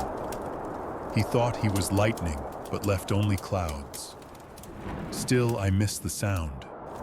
Because even in satire, even in teasing, there's affection. Longing, memory. You lie back on cool stone stars blinking above you and realize something simple and eternal. Sometimes sex is serious. Sometimes it's sacred. And sometimes it's just funny. The desert is quiet tonight. Not dead silent, just softer. The wind curls gently through tall grasses, the Nile hums low like a sleeping drum, and the moon spreads itself wide across the dunes, silvering every stone, every fig tree, every temple column worn smooth by time. You're not rushing anymore. You've seen what there is to see. Now you're just walking through the echoes. Tonight your guide is memory, and its voice is warm, husky, and filled with stories you now carry. You pass by a half-crumbled stela near the road, faint lines still visible. She kissed me before I could ask. I followed her forever after. It's not marked as sacred, just someone's truth. And that more than any god's command shaped how people lived and loved here. You stop at a garden courtyard. Even in the dark, you can tell this was once well-tended sycamores bend over dry irrigation channels, worn benches cradle the moonlight, and in the center, a still pool holds a scatter of lotus petals, not fresh, but not forgotten. A shadow crosses the water. Two people, laughing.